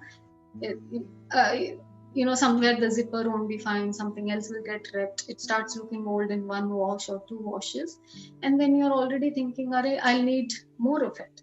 So so that's why it is important to have less but have really quality products. And how can you ensure it is to educate yourself, to ask questions, to look for brands, and to support those kind of brands that are actually giving you all of this and are trying to facilitate all of this while also helping another community, or employing more people, or trying to reuse some of the waste, or any of those things. So I really don't know how big brands are ever going to be transparent enough, because if they are transparent, they will lose their business, I think. So support local. I think best way is to support local brands, homegrown brands. Buy as locally as possible. If you have access, when you travel, go visit the weaving cluster, buy directly from the weavers. There's a lot of travel that happens. We all love to travel. We all love to get out. Keep that as one of the itinerary. Go look at the local crafts. Take a walk in the villages to actually experience it. The joy of actually getting something directly from a craftsperson is uncomparable to going to a really fancy store and buying something. And that experience will remain with you, and that emotional connect with another human being who's made it will always remain with you, and you'll hold that product, you'll take care of that product so much, for all your life. And that's how we have all grown up. I remember, my grandmother had only 2 ilkal saris, and one sari that was kept in the in a trunk, which was for weddings and special occasions, and she would keep wearing those 2 ilkal saris every day. One goes for wash and she would wear the other one, and then the next day other one goes for wash, she would wear the other one. So we do have to question how much is it that we need. and from there everything else will start changing. And even this is something for me also. Many a times, I mean, I also get carried away. I have like about 30-40 saris, and I do, when I have to buy a new one, I do have to think, stop and ask whether I need this. Yeah, so the best way to support, to actually lessen your footprint, to lessen all of this, would be to support local brands as much as possible. Buy only how much is required. Easier said than done, but not get carried away, by these trends that are being thrown upon us every single day, whether you are consciously looking for it or subconsciously. It's even when a consumer is not looking, it's bombarding from everywhere. You open your Instagram, you open your Facebook, any social media, you open anything, it's all right there. And everyone is telling you to buy this because this is the new trend. Everyone is telling you buy this because, oh, this is so sustainable. Not necessarily. Start questioning it and not get blinded by what you're seeing. That I would still say, yeah, everything will start from inside of you, and nothing will change if that doesn't change. Geeta, the fact that we buy things is very at a very emotional connection, right? It is either for status, it is either to impress someone, it is either to do something, right? Like either have like a real connection because you believe in that product. So I'm sure that if that emotional shift is made by brands, by again narrating the stories of why you're doing what you're doing and what the people you're working with and all of that, and the impact that you're putting in each product made, I think that would definitely make a shift in a very larger way, and not just stating the facts, right? Because again, we are very emotional beings, and if we see something that is like, and I'm going to definitely like, oh, if I'm going to buy a sari next time, I'm sure to go to KUBSA and like see like I want to definitely buy, because I'm definitely contributing to a larger cause, and really, that value is multiplied so many times, right? And that really is the number. Which brings me to tell me a little bit about KUBSA. It's very interesting. Okay, so so the last time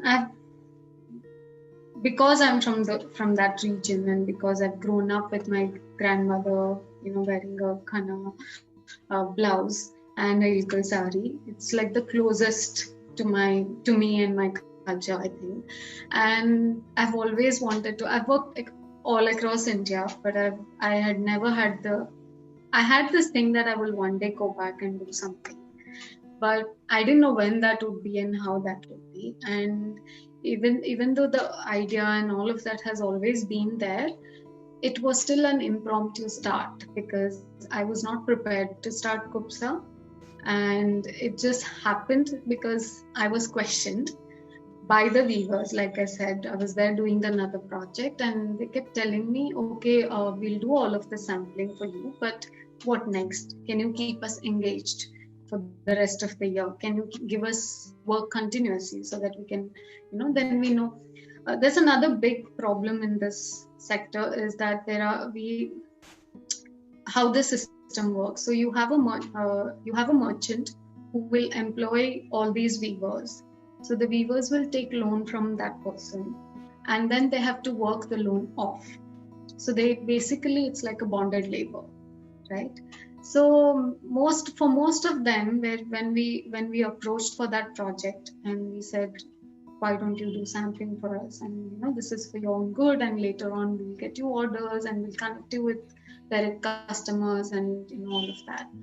One, not all weavers have the bandwidth to be able to actually become a weaver entrepreneur. Most of them don't know how to read and write. Some of them who know have basic ability. Language is a big barrier, and there is, like you were initially saying, there's so much disconnect from where the product is made to where it is sold, and to bridge that gap right now we do need brands, designers to work and to reduce that gap. Hopefully, with the next generation, weaving occupation will not just remain as a caste-based occupation, but it will become a livelihood occupation. And that is what the aim is, that it should move from the caste-based occupation to a more livelihood kind of a scenario, because then anybody and everybody can use this knowledge to actually make a living. And until that happens, and until the weaver becomes capable enough to be able to run his small enterprise, to be able to have that unlimited access to the market, he or she will need help until then.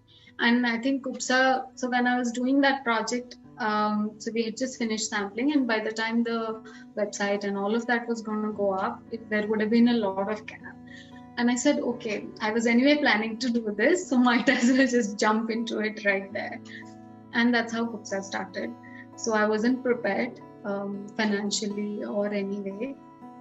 It's been challenging because we don't have any funding, and it gets difficult because we have already incurred quite a bit of loss, because like I said, there's been a big loss of skills as well. So whatever we did initially, so and just when we started, COVID happened and I couldn't travel to the field. And so one of our staff who's stationed there was very passionate about working with the community. He's become part of the community.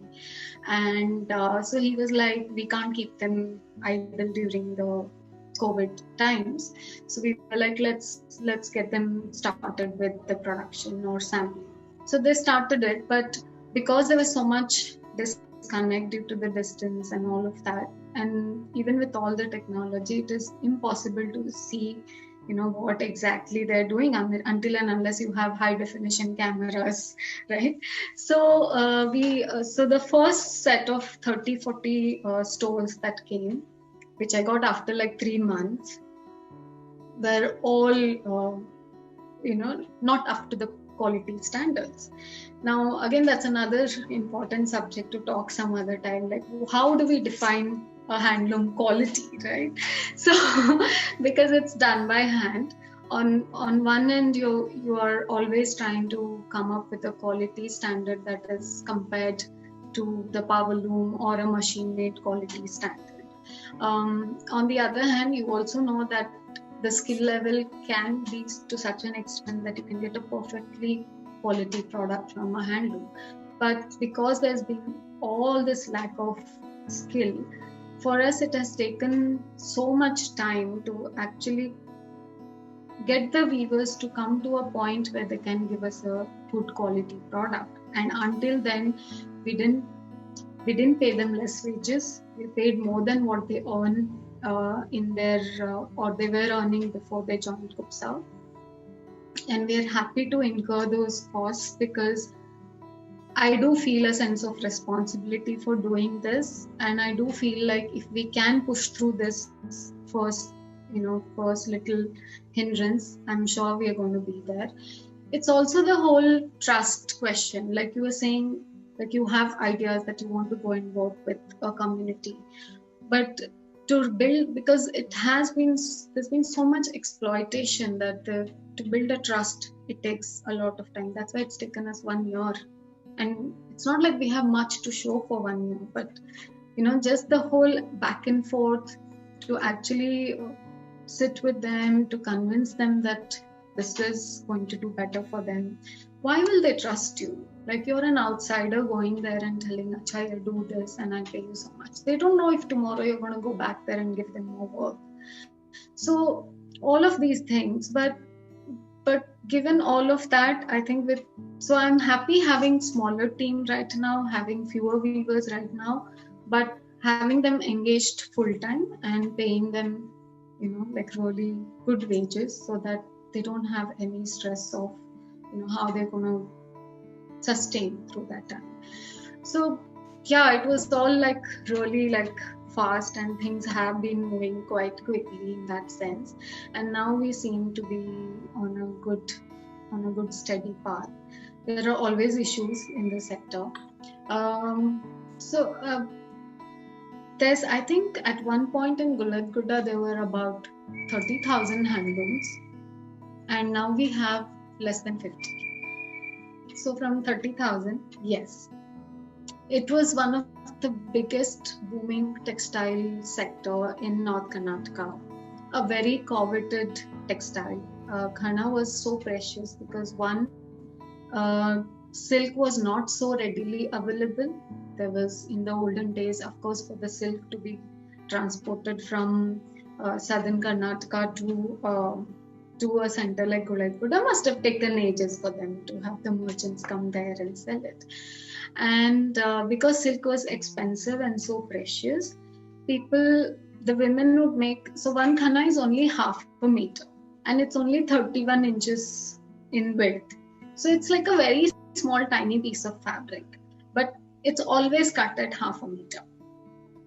And whenever, like if you see, I don't know if you've seen this, I'm sure you would have seen this in Hubli also. If you see some of the women, there will be a gusset under the arm. Sometimes there will be a gusset here because the fabric quantity was so small and they would need more quantity to make the blouse. So there would always be a little gusset under the arm on both the sides. And that gusset would be of a plain cotton fabric, and the blouse would be made of this, and it was worn with ilkal sarees. So from something that was so glorious, so precious, and there was so much, and the textile itself has such beautiful patterns, and they're all from the local deities, local flowers. They have each different names, and there is a peacock, there is the elephant, there's all kinds of things. Even that knowledge, like sometimes when I ask the weavers what this is called, they'll say different names for the same thing. Sometimes even they don't know what it is. Imagine, it's their heritage, and they've forgotten it. It's just become so. So 2-3 major reasons to start KUBSA. One is the livelihood aspect of it. Second is to preserve this craft. And it is very surprising to me that in all these decades, there hasn't been a single designer who has gone and worked at the core level of this craft. Everyone has just taken the fabric the way it is, and they've just made a product within its limitations. But no one has ever thought beyond that. It's easy to just go procure the fabric and do something out of it. But it's much more a longer term commitment to actually go and work at the core level of the craft itself, at the loom stage, at the fiber stage, all of those things. So the idea is not to do new patterns in it. It is to use what the vocabulary of that craft is, or what the essence of that craft is, technically as well as aesthetically. But within using that, what can you do? So the product diversification was mainly because of that. The market for the traditional Khanna has been dwindling for quite some time now. The amount of people who wear a Khanna blouse traditionally has gone down. Of course, on the other hand, there is this rising trend that I see all the time on Instagram and social media, is that a lot of women love wearing the Khanna blouse. But how many of it will they buy to sustain an entire village of handlooms? So one is to revive that handloom. Is it possible in the long term that there will be people coming back and saying, I want to weave on the handloom again, and I want to start it again? And I have seen success stories like Maheshwar. I know that it is possible. I know that it's difficult, but it's not impossible. So it's a win-win situation from every way. One, you're going to preserve the craft. Second, you're going to provide livelihoods. Third, opportunities for younger people to come back. And there's been a lot of migrated population that has gone back again now. And there are a lot of weavers, who come and ask us work, but unfortunately, we're not able to employ so many of them. And we are also not able to provide that many looms because not everybody has a loom. They used to work under these merchants. And because of COVID and all of that, the sales have reduced. So most of them are out of job. Even the wages have reduced dramatically. Like a sari, like a ilkal sari in art silk, I think they were earning about 600, 650 per sari, and it takes about 3 days to make it. Now it's come down to 550 or 500. So that's literally nothing. They're spending 3 days to do it, and then all the supporting work that they have to do for it. So seeing all of this, I think that's when I decided to start it. I'm hoping that we'll be able to make a difference, however small it is.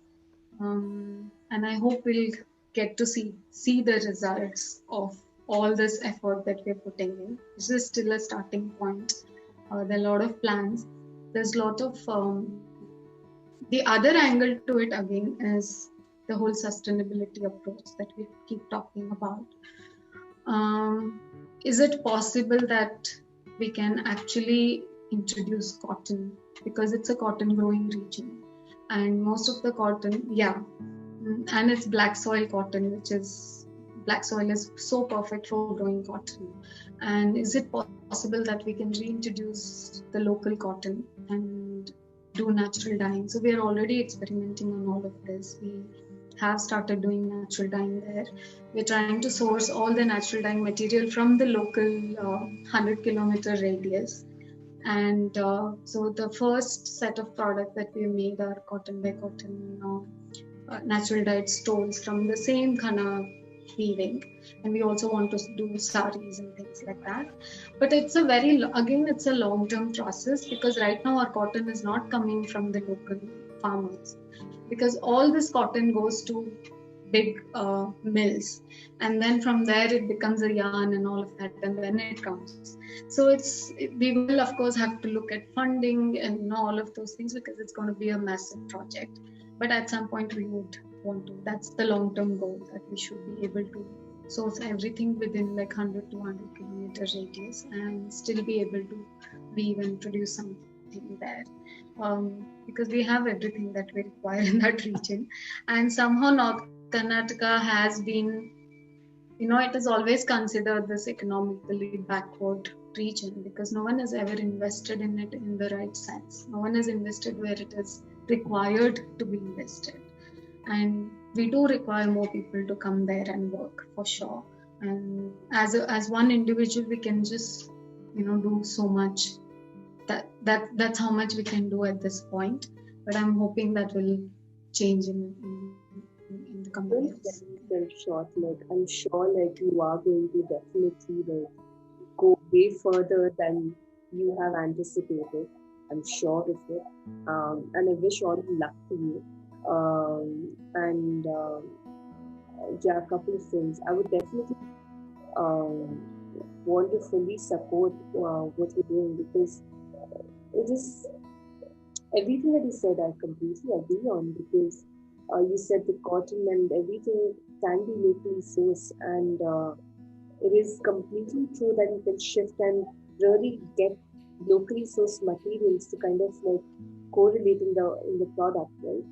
And that would definitely give so many more opportunities for the farmers who are actually growing the crops, and of course the culture that would be reborn, and livelihoods will definitely be saved. And this is so. My question is: are you going to stick to this community for a long term?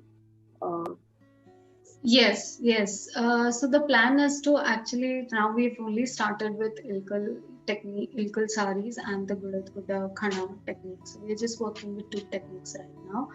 But there are a lot of frame loom weavers who weave cotton.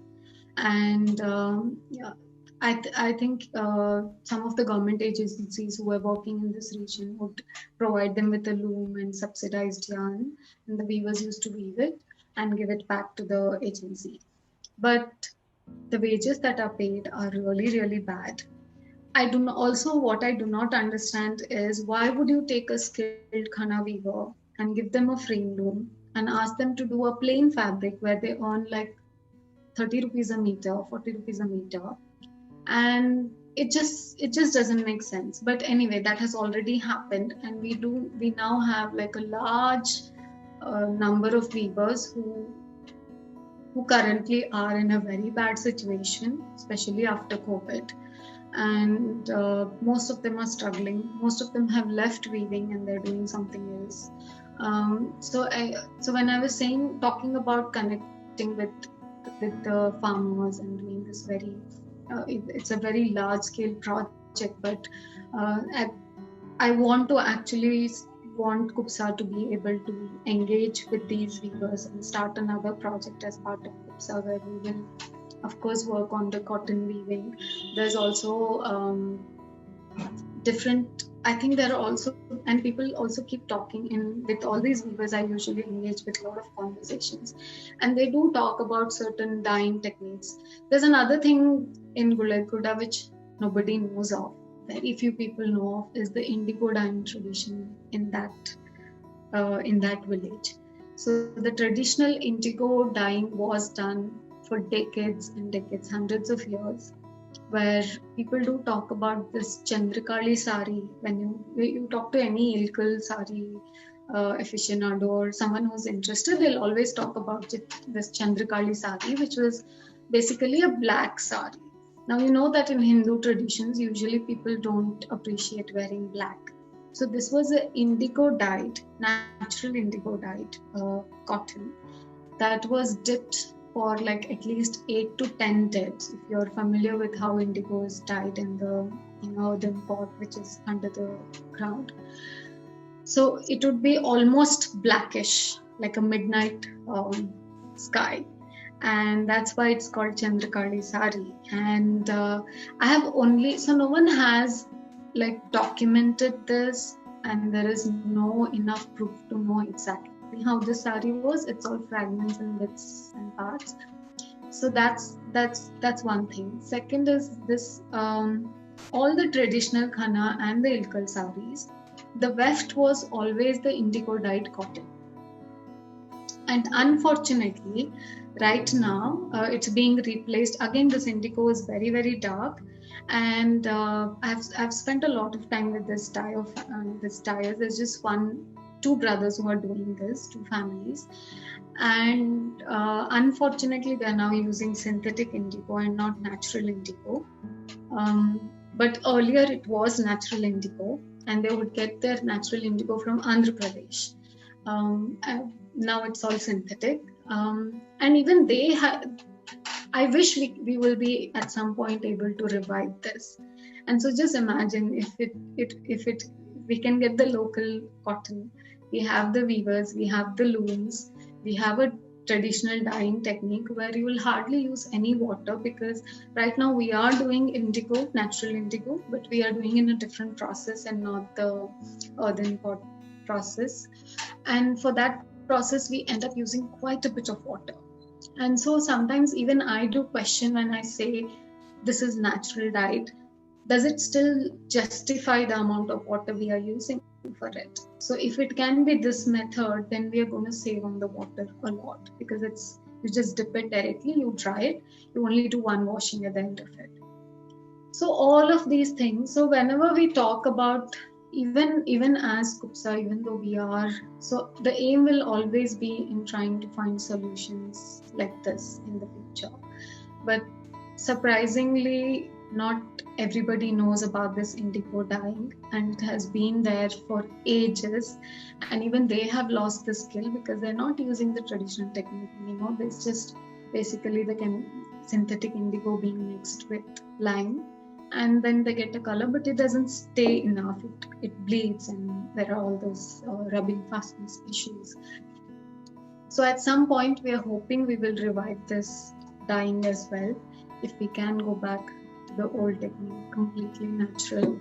And yeah, let's see how that goes. But we're very excited for this. I didn't know that indigo was actually dyed at this place. I have done my own when I was studying Srishti, I did experiment with textile dyeing as well.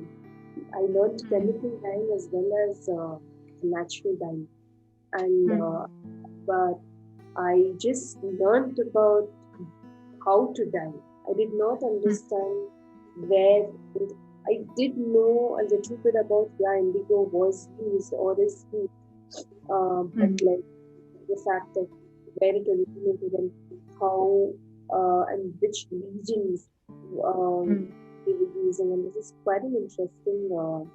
I love the fact that it's called Chandrakali because it's a Chandrakali sari, right? Yeah, and the beautiful narrative of because people don't wear black and they don't prefer wearing black.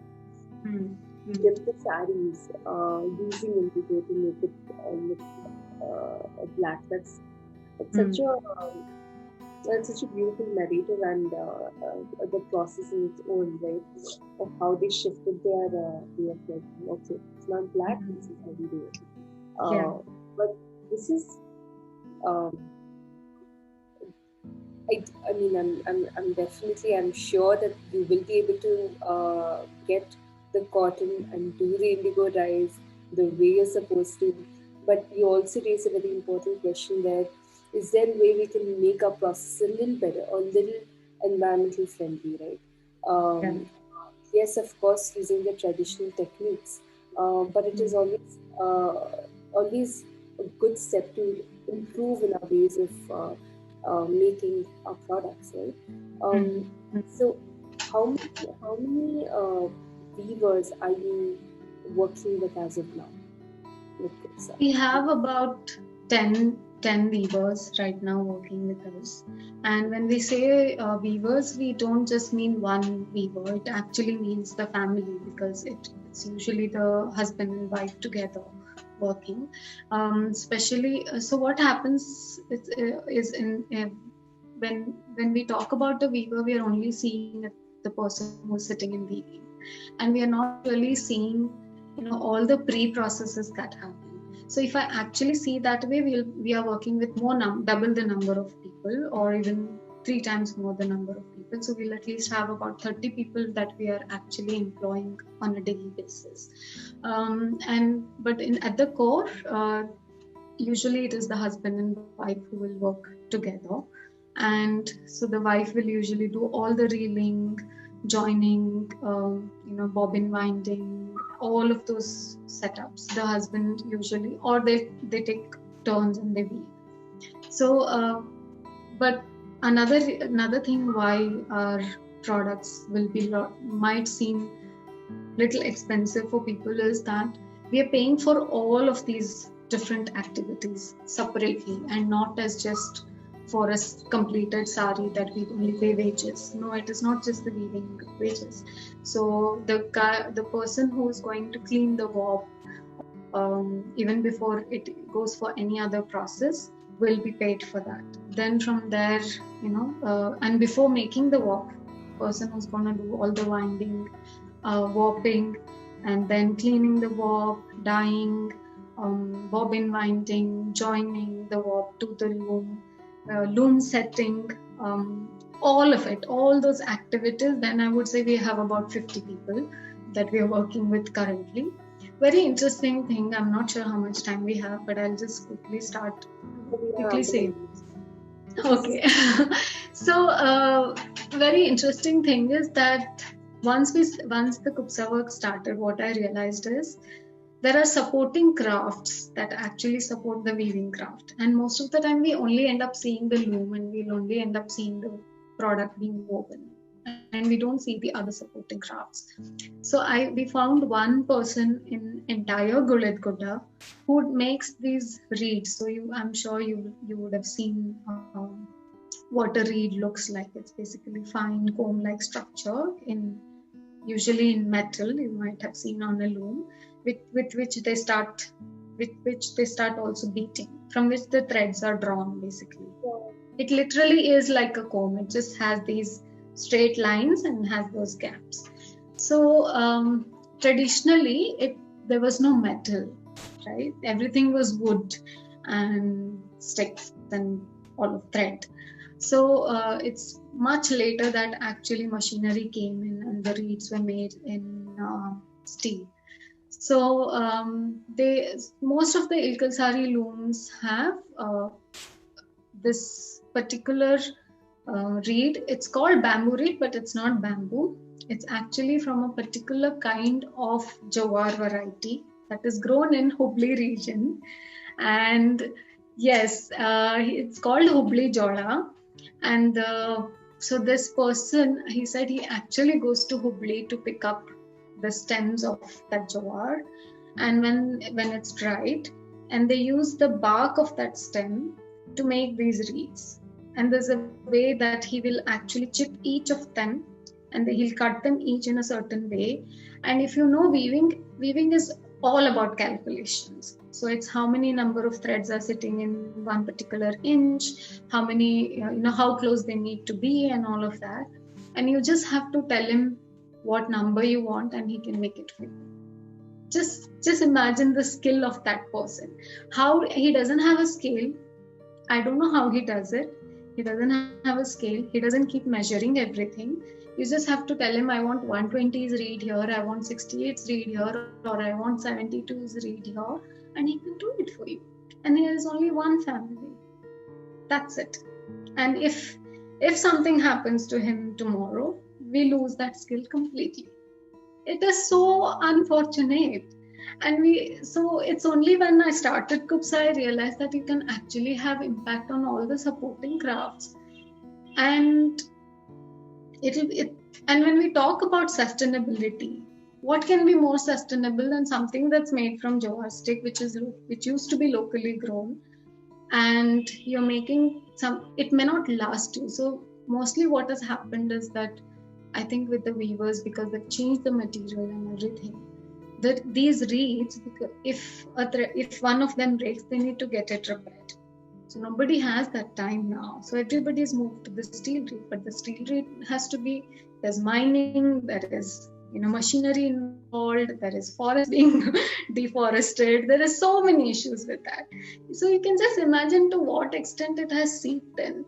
So again, the question sometimes is, even like when we say handloom, are we still saying it is sustainable to some extent?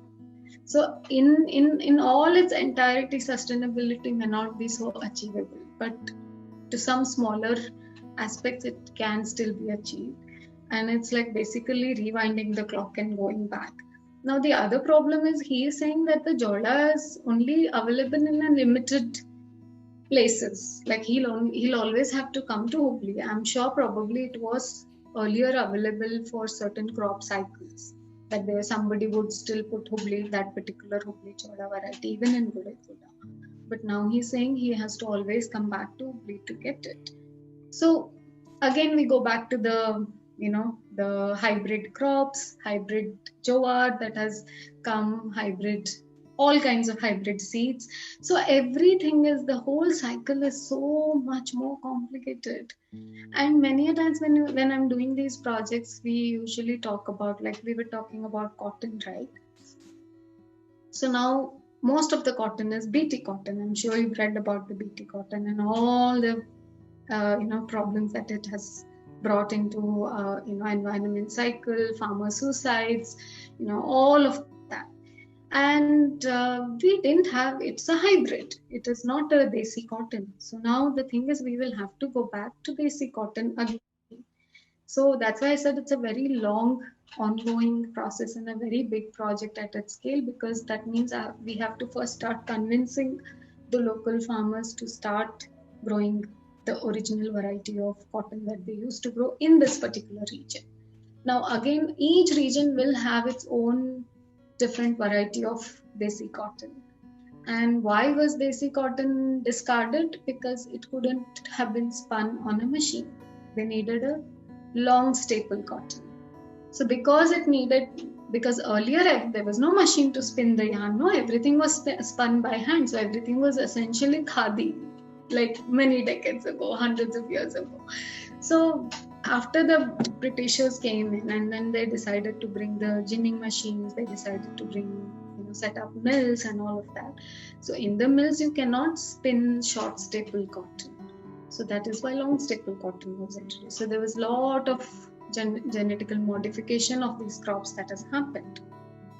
And now the dependency of farmers on the crops is much more evidently there. I mean, I used to see my grandmother saving the seeds for the next crop. And now I see my aunts and uncles buying the seeds from these shops where they have to go buy the seed. And every season so the hybrid ones, you cannot save the seeds. So you will have to again go back to the shop, buy more for the next season.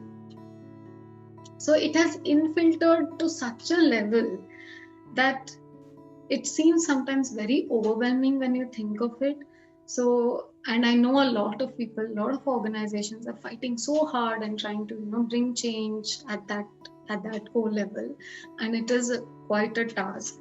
But I feel even if we can start small somewhere, we can only hope to bring bigger change at some point. So yeah, so it just feels like there's so much more that was already there and we've already lost all of it. And even if we can preserve like 5% of it, we might get somewhere, I think. At least now we can record things, we can document. There's no documentation whatsoever. And it's even during the research, when this indigo thing was happening and I was talking to the Tao, they kept talking about this one particular kind of weed and flowers that used to grow on the hills of Gudda. Now Gudda means a hill, so that's why the village is called Gudda. So and they kept saying we used to use that for the color, for the indigo to actually come. And then they kept talking about, and they said if you touch it hurts your hands, and then you get rashes and all kinds of things. I still haven't been able to get the right name for it and understand what that is. So I'm going to dig deeper anyway. So there's so much loss of knowledge, I mean. Wait. Could you repeat what you were talking about? Did you say it has this very... it has the color of indigo? It's like a wild plant? It grows in the... I'm not sure, because they keep talking about something called kale. So they have this term for the color called kale curry. Okay, so basically kale means the earthen pot that has been sunk into the earth, in which the dye material is. So kale curry means to get that blackish color, because I kept talking to them about digging about what they would do in Chandrakali sari, and is that indigo, is that something else? They said it is indigo, but they would take that indigo after all those dips and do a last process that would make it even more blacker. So it is not still black, but it would look black. So again, I really haven't been able to get to the to the actual thing, and I'm still trying very hard to get there, but I don't know if that is the thing that it is, but a couple of days back, I love how the universe works its way. A couple of days back, I have a workshop. There are these trees, okay, and there are these plants. And one of my colleagues, she said she wanted to cut those plants because she said it is hurting me, it is pricking me, and I cannot feel this particular area. You allow me to cut. I was like, see, I'm not going to allow you to cut trees. Only if it's necessary, you cut. Fine, no worries. Then she said, then she showed me a plant, and she said they're like small. It looks like I don't know how I describe it, but it's like a small fruit kind of a thing. And when you break it, it has this very dark color. And she says a lot of people use it for dyeing. And what we used to do as a child is we used to paint our nails with it. Okay. Oh, I don't remember what this is. I'm not sure it's the same thing that you are talking about. I'm not sure. But what I can do is probably send you a picture tomorrow. Yeah, and I can show it to them. They know what that is, if it's the same thing. Yeah. And she said kale or something. I'm not sure. Maybe I might be wrong about it. Yeah, I'm I'm not sure what the name is, but I know the whole process called Kelkari. This person, Netra, she was talking about it, and she also comes from village and all, and she also like has her own stories, um, and she was telling me about this, and I kind of got them and did not use them, and kind of like started doing fungus around it because I was planning on dyeing a cloth with it. So I was like, I'll probably boil it. It actually has that kind of color. It's very dark purplish kind of a color. But again, they Okay. actually boiled and dyed, right? So I don't know. Might have some other kind of color. But that was, I don't know if that's the same thing, but I'll do that tomorrow. I'll just go and see. I'm hoping that they have some berries in there. Like a berry, small berry. When you cut it open, there is this liquid that comes out. And it's a dye. That's what she said. I thought he told me it's a flower. It's like a weed that grows and might have a little flowers or something on it. And they said that you can't always touch it. Like after you dye it with using that process, like they kept telling me that your hands like really are, you get all kinds of rashes and stuff like that. So, but again, I don't know what it is. I'll have to get to the depth of it. But it was very interesting, and I kept asking them, "Can we go to the hill and just start looking for it?" They were like, "No, we've looked enough. It's not there." So probably there's been a lot of change with all the environmental changes that we've been seeing. So maybe because it's not being used anymore, it is not stopped growing, or I don't know what it is. A lot of weeds and the plants that we see can be used as a dye. Yeah. Can be used as a dye. And if researched a little bit, I'm sure we can find the color for it. Or because I read a poster, a project where a painter or a designer, I don't know, she made paints out of weeds, the unwanted grass. She made paint, and I'm like, wow, like, that's paint, right? Yeah. Onion, the onion waste. Yes. We use onion peels. It gives a beautiful pinkish, peaches pink kind of a color. It's very beautiful. Yeah. We'll have these. And all the flowers. Yeah. All the flowers. Guys that I worked when I fell in love with the process. Sometimes. Wow, silly, being creepy. I do have it saved. I love the process of natural dyeing. It was, I love it. I love the colors that it gave. Not as much as chemicals. Chemically dyed clothing just gave me the pukes, but the natural dyeing wasn't. It was much more beautiful colors. Beautiful. I was surprised that these many colors can come out of it also. I mean, dyed as many times, or many times darker the color, I'm sure. Now that you say that, I could have done that. But it's a lot of patience and a lot of water and a lot of all of that. It's not easy at all. It's not easy. Long process. And the fact that these guys get so less wages is disappointing in so many ways. But I'm sure, let me know if I can help you in any way, Geeta, if there's any resources that you need from Italy. We had actually a workshop in Gulbarga. If it was still open up, like send, the materials from here to there. It wouldn't be a hassle.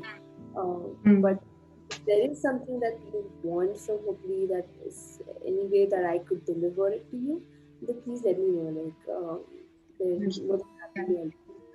Thank you so much. Thank you. I would definitely do it. It's nothing to ask or say about, but don't thank me in that. It's been amazing work.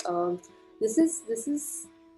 Sure, I have so many questions, but I know it's not going to be enough. I can go on and on and on about it. But last but not least, what are you working on? Is the sari collection out, or are you still producing more sarees? So because we have very limited looms and some of the weavers are still under training and we do not want to also, we've realized that we've incurred quite a bit of loss in the sense that we are not able to sell some of the stock. We are talking to you about the quality, right? How do we define quality and all of that? But I'm also wanting to be very vocal about these things so that there might still be conscious consumers who are willing to compromise on a little bit of thread here and there, or the selvage not being very clean and still wanting to use that product. We are happy to, so I do want to actually, so I did come with this fixed idea that most of the time what happens is in the clusters, because I've worked so long in this sector, many a times weavers tend to use this as an excuse for not having a quality product. So I usually would always tell them that just because it's handmade doesn't mean the defects have to be there. It can still be a very perfectly woven piece or a very perfectly printed piece. It will still have that quality of handmade. It will still not be a machine looking this thing. But you cannot use that. If something machine can do, humans can do way better than that. Our hands are much more capable. Our brain is much more capable. And so it's also to bring that awareness to their own process of how involved one gets. I think this whole Gandhian, like why Gandhi was in support of khadi and hand spinning is mainly because it grounded you. And it did kind of keep you so, it wasn't always about the material gain, it was about the spiritual gain as well. It was how content you would feel, how happy you would feel, how calm you would feel. So all of that.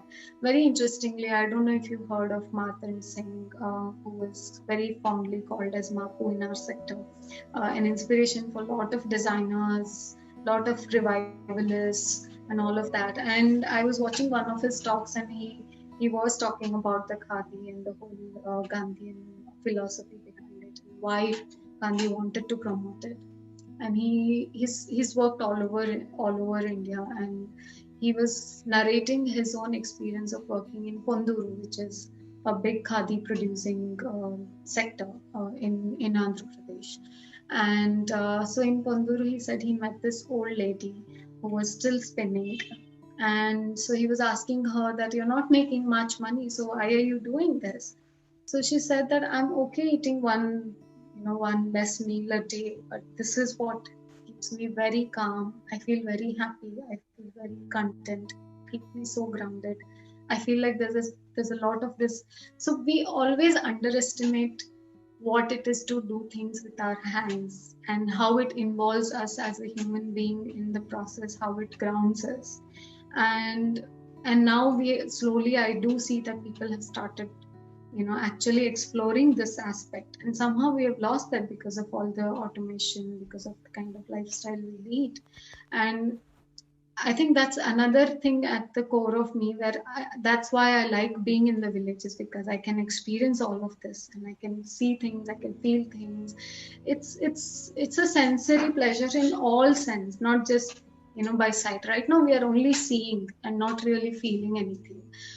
That whole sense is completely underutilized, and we don't know the pleasure of it. It's very funny when I see parents telling their kids not to play with dirt because it just is unhygienic apparently.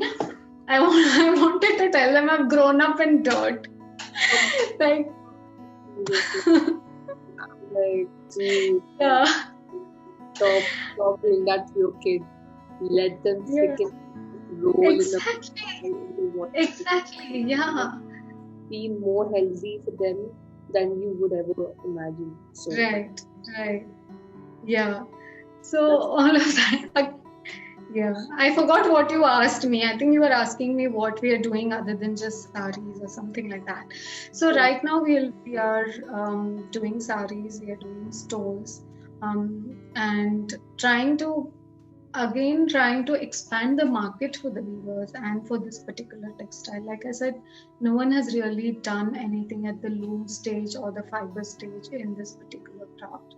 So trying to reinvent it in such a way that it becomes more appealing, looks more contemporary, is maybe using better quality dyes, less harmful dyes if possible, all of those aspects. And I do tend to use a lot of white. The next series of saris that are going to come, the Ilkal, we are also doing the Ilkal collection, which is mostly a lot of whites.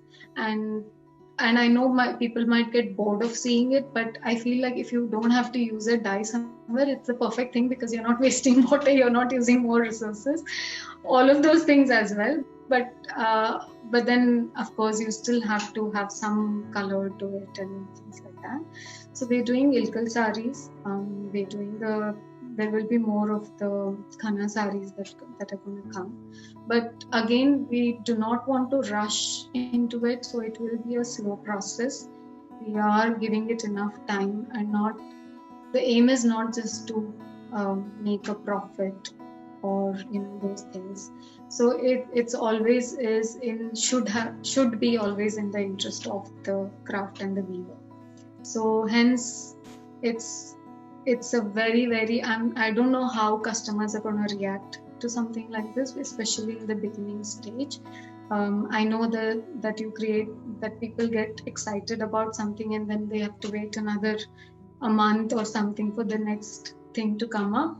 I think we are all in the instant gratification phase. So it is difficult, but I do not want to get into the rush of just producing and stocking, because that is not the aim of KUBSA. It's just a means for us to get to a larger goal and a larger mission. So the very reason we are creating a product is not for the sake of creating a product, or it's something that we have to, so we are doing it. So it will be a slow process. We are not going to be doing too many designs, too much of products, too much of variations. No, we're going to stick to something until and unless the longevity, look at the longevity basically. Even for a design, I do not believe that you put so much resource, so much mind, so much of into creating one design or something, and then you make certain number of products and then you wrap it up. So even with all the projects that I have done, my aim has always been about creating designs that have that longevity, that can actually sustain as many number of pieces and can still people still will feel good. If they don't buy also, they'll feel good looking at it at some point. So that's where we are right now. So we basically are also doing cotton by cotton natural dyed stones and silk by cotton natural dyed stones as well. And again, the Khanna saris we are also doing in natural dyes, but all of them in smaller quantities as of now, within the capacity of Khanna. And how if someone wants to buy a sari from KUBSA, like do we have a website? We are working on the website. Again, like I said, I was completely unprepared for all of this to happen, and then the COVID happened, and then everything all the plans have right now been. So the website is underway. Meanwhile, we are only selling through Instagram, and that only people who contact us and say that. Thankfully, the first saris that have come out have all been sold. I'm hoping that's a good sign. So we are now wondering whether we did very small quantity and we maybe needed to do more. But the response has been great. So I think, and I think somewhere when you are doing meaningful work, people always show up in support to you in so many different ways. So the first customer who bought the sari, she was the one who sent me pictures of the plagiarism that was happening and photos being used and a sari being replicated, saying, look, this is what is happening with your product. I was completely unaware of it. And there was another person who follows our account and who's been following my work for a while. Even she messaged me saying, and then she sent me screenshots because she was part of one of that group. And she was defending KUBSA and saying, this brand works with handloom weavers. You're taking away their work. It's a traditional textile from Karnataka, and you cannot do this to somebody else's hard work, and all of that. And that is the most gratifying thing about this process, I think. And that's what brands need to create for themselves. At the end of the day, create customers who can take ownership of your work. So at the end of the day, KUBSA is not just me, and KUBSA is all the weavers, it is the craft, it is all of them. I'm just a facilitator for all of this. So if you can create that, bring that authenticity to your brand, people will stand and support, people will buy from you, people will call out other in this, all this copying and all of that thing that happens, people will always call out. And that for me, I think is giving me a lot of strength to go on with this, with this journey, the new journey that has begun. I never thought I would ever. I don't look at KUBSA as a business. It is not a business. So it is again a means for a larger goal. Yeah. Hopefully we can achieve it soon. How old is KUBSA? It's very new. Just a little, just less than a year old. Almost a year. Yeah, so it's like fairly new. We've just got our first product out, and we've also got a small order for our natural dye stones as well. So our viewers are quite happy that they're getting regular work.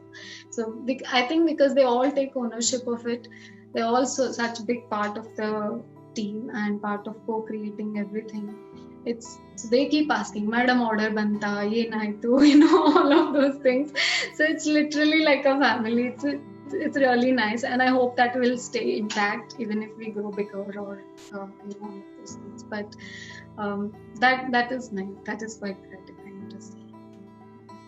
We'll see how this goes, and I hope we can make a difference. You are already, right? You are already. It's very tiny. It's very small at this phase. So I call that small giants. I call it small giants. Okay. Okay. Yeah, I mean, it doesn't matter how numbers are, it's the impact that you're doing and the foundation that you're laying. I mean, imagine when you said there is so many practices that would have to be changed because of this, just making a sari. Making a piece of cloth will have to change a lot of things, and getting back to our roots is probably a wonderful thing to do, right? Yeah. So I'm sure we are on the right path. You're on the right path too, and I completely agree when you say that when you do something from your heart and when you do something that you believe in, people will support you in ways you will never have imagined.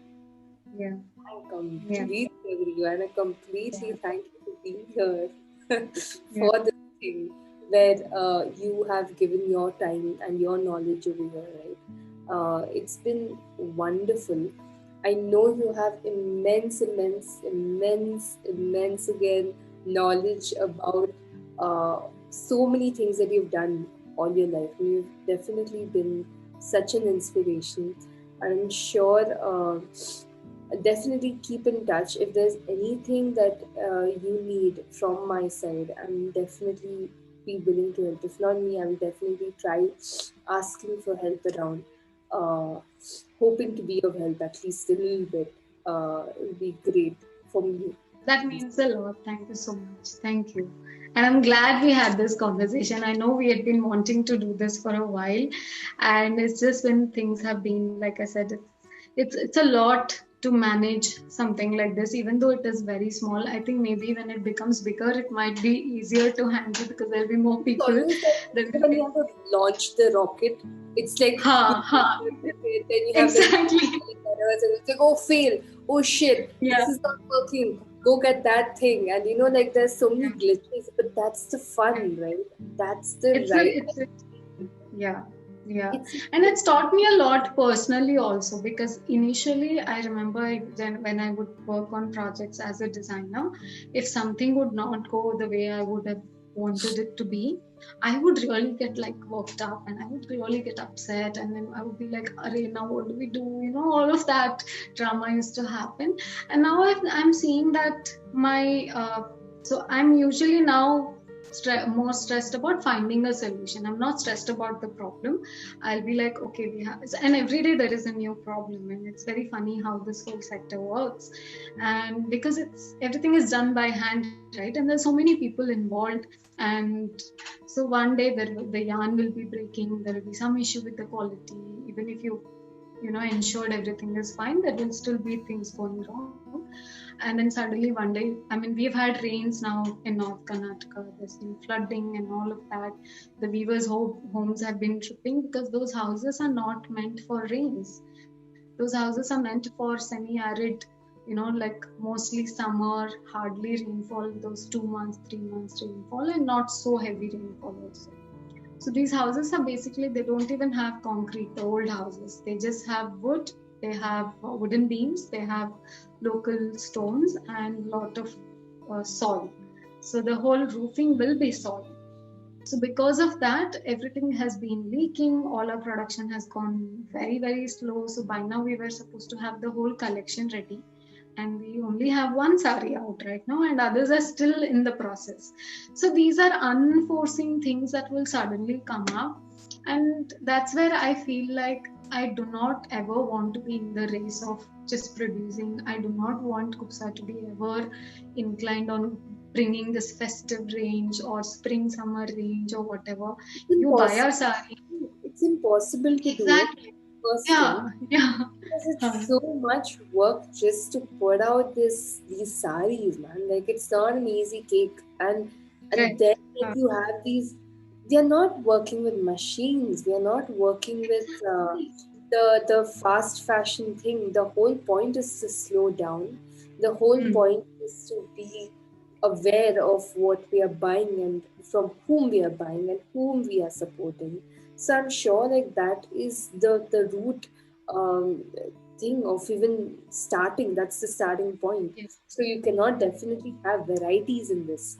It's no varieties. It's not varieties, man. Like it's this is it. You buy it or you don't buy it. A lot of people would ask me, do you have color options in this? And I want to just tell them, no, it's just you like the sari, buy. You don't like the sari, it's absolutely fine.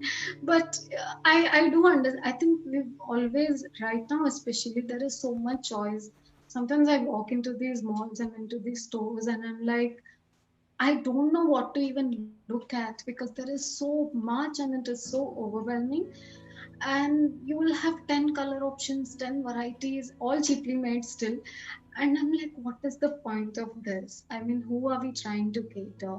And again, that's another whole another day talk again.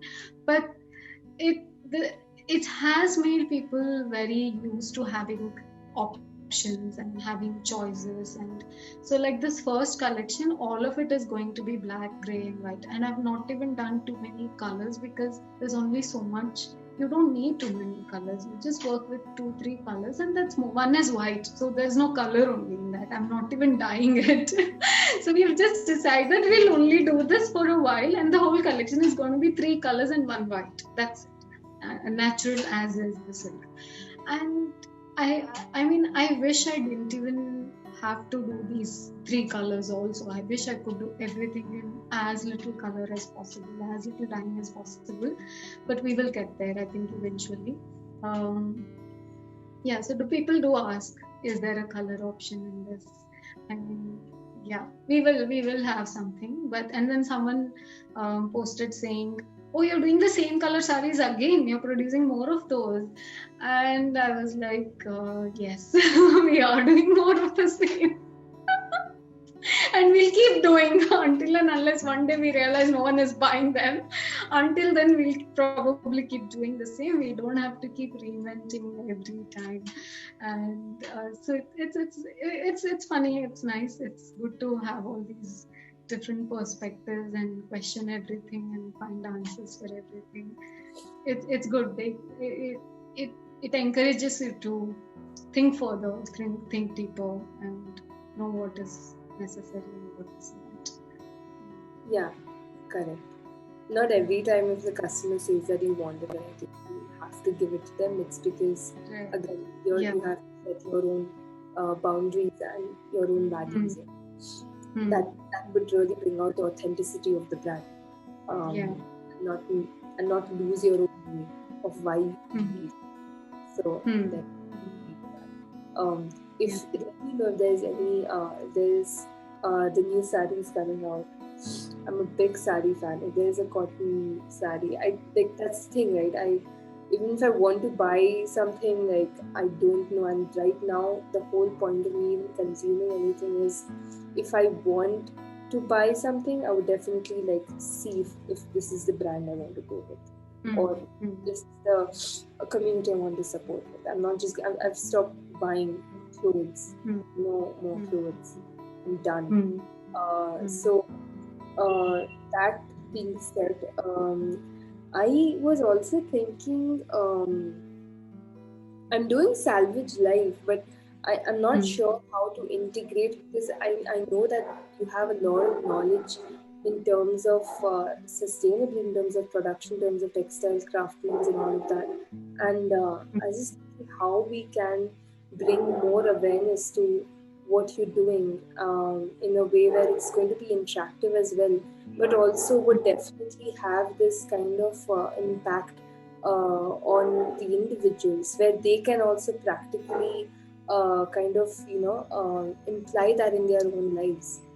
I don't know how to go about it. Maybe if there is anything that strikes, when we talked about quality standard, like that's a whole different thing. There's so many things that we talked about that is still like on the surface, right? Yeah, the surface level. Yes, we haven't gotten into the depth of it yet. We've just decided, okay, these are the things, and maybe now we can pick one by one and then get deeper into it after that. So that would be very interesting. Definitely like a live session where people can actually come, and you can definitely guide them also if there's someone like us or like you who's really wanting to support these communities and these weavers, maybe not here, maybe elsewhere, and how they can really go about it.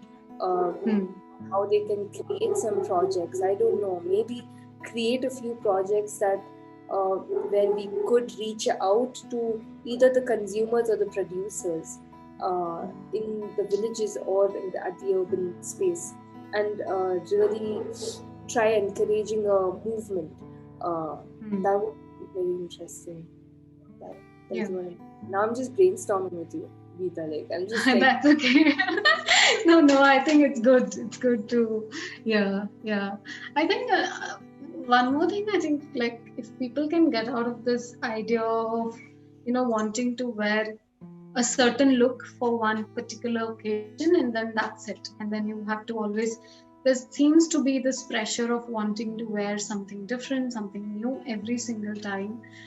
And why are we ashamed of re-wearing something? Where has that culture come from? Because we were never that culture where we would not reuse something. And even if, like you were talking about how until the piece is disintegrated almost, it would still be used.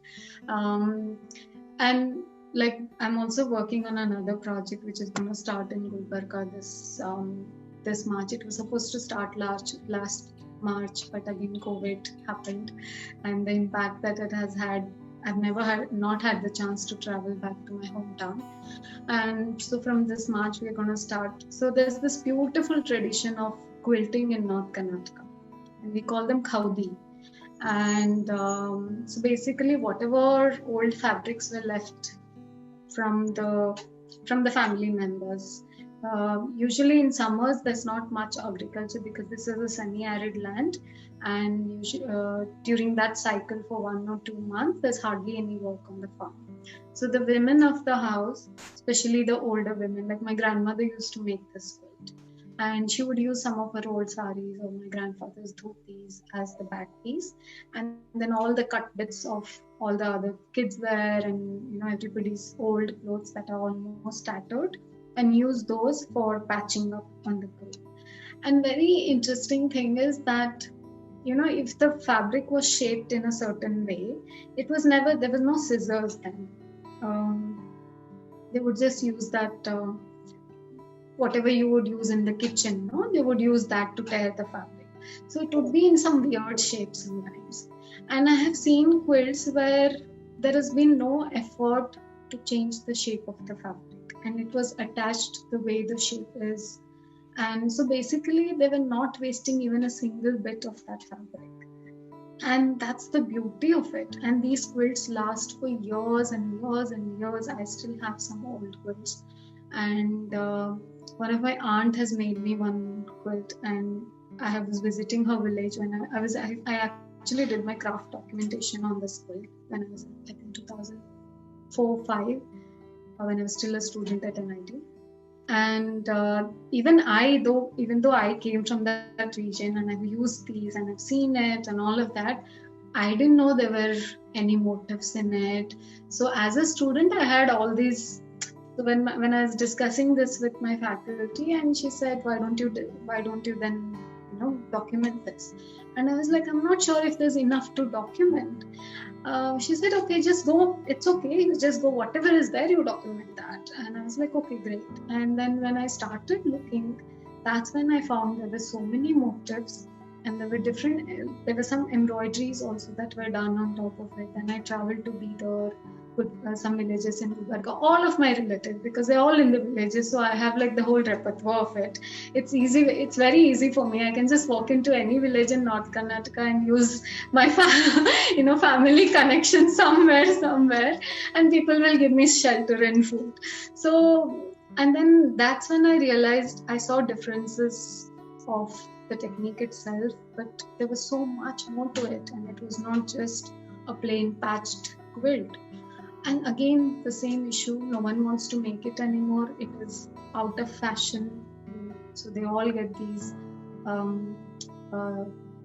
the synthetic blankets these days that are being sold on the cycles and motorbikes and all of that. People buy it in the villages, and everyone has stopped. They think it's below. So it's also an aspirational thing again, like. So they think it's more fancier to use a blanket that's made on a machine than to use a quilt that's made by hand, and it would have taken years to make that quilt, because they'll only do it in that 1 month, and if it is not finished, they will leave it like that, and they'll start working on it next summer. So, but then it lasts forever, and it withers beautifully because it has 4-5 layers. So if the top layer starts withering, and then you will see the bottom layer, then you'll see the next bottom layer. And I have some pictures of it, and it looks like a piece of art. And I don't understand why people are not making it anymore. So we are going to revive that. This is another project that's going to start in March and April. So I want to encourage people. And we're not going to use any new fabric for this. I want to encourage people to send their old sarees and garments and whatever fabrics they have, and then we make a quilt. So each artisan will make a quilt, and then it will be sent back to the consumer. So hopefully that will last for at least 10-20 years or 50 years, the quilt. And we would want to encourage people as much as possible to not just send everything to the landfill or try to donate it to some ashram where no one is going to wear clothes like that. And I know that because I know that they will not wear clothes like that. So hopefully we'll be able to find some solution for it and recycle and upcycle these things. And meanwhile, all these women are going to get work as well. So working with 2 villages in Gulbarga and nearby villages, about 25 women who have signed up for the first workshop. So we're going to start the campaign for people to send old fabrics in like a month or 2, and then we're going to start on that project as well. So that's another exciting thing coming up, and I'm quite looking forward to it. And yeah, I don't know, let's see, I'll keep you posted how it goes. For sure. And if you need any help from my side, I would definitely help you spread the word out, because that is very interesting, and definitely contribute as well personally.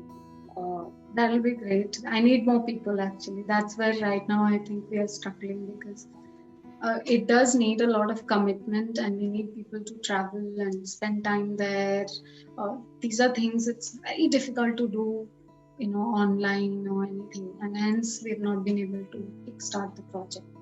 But I think since slowly travel has opened up and we are able to manage with being a little more knowledgeable about what coronavirus is and how we can deal and protect ourselves from it, we're hoping that we can start. But yes, thank you so much, and I will take you up on that, and I will ask you to come have a look at the project, come spend time with all these women, and do also visit Kulekota at some point whenever you can. We want to slowly start encouraging people to come there, stay, whether they want to volunteer or just observe or whatever it is, just interact, and that itself is a start. So we would definitely like that, just as a sense of understanding of this other world that is beyond a product, and people faces that are beyond this product. And yeah, so we do we'll have a small guest house for people to come and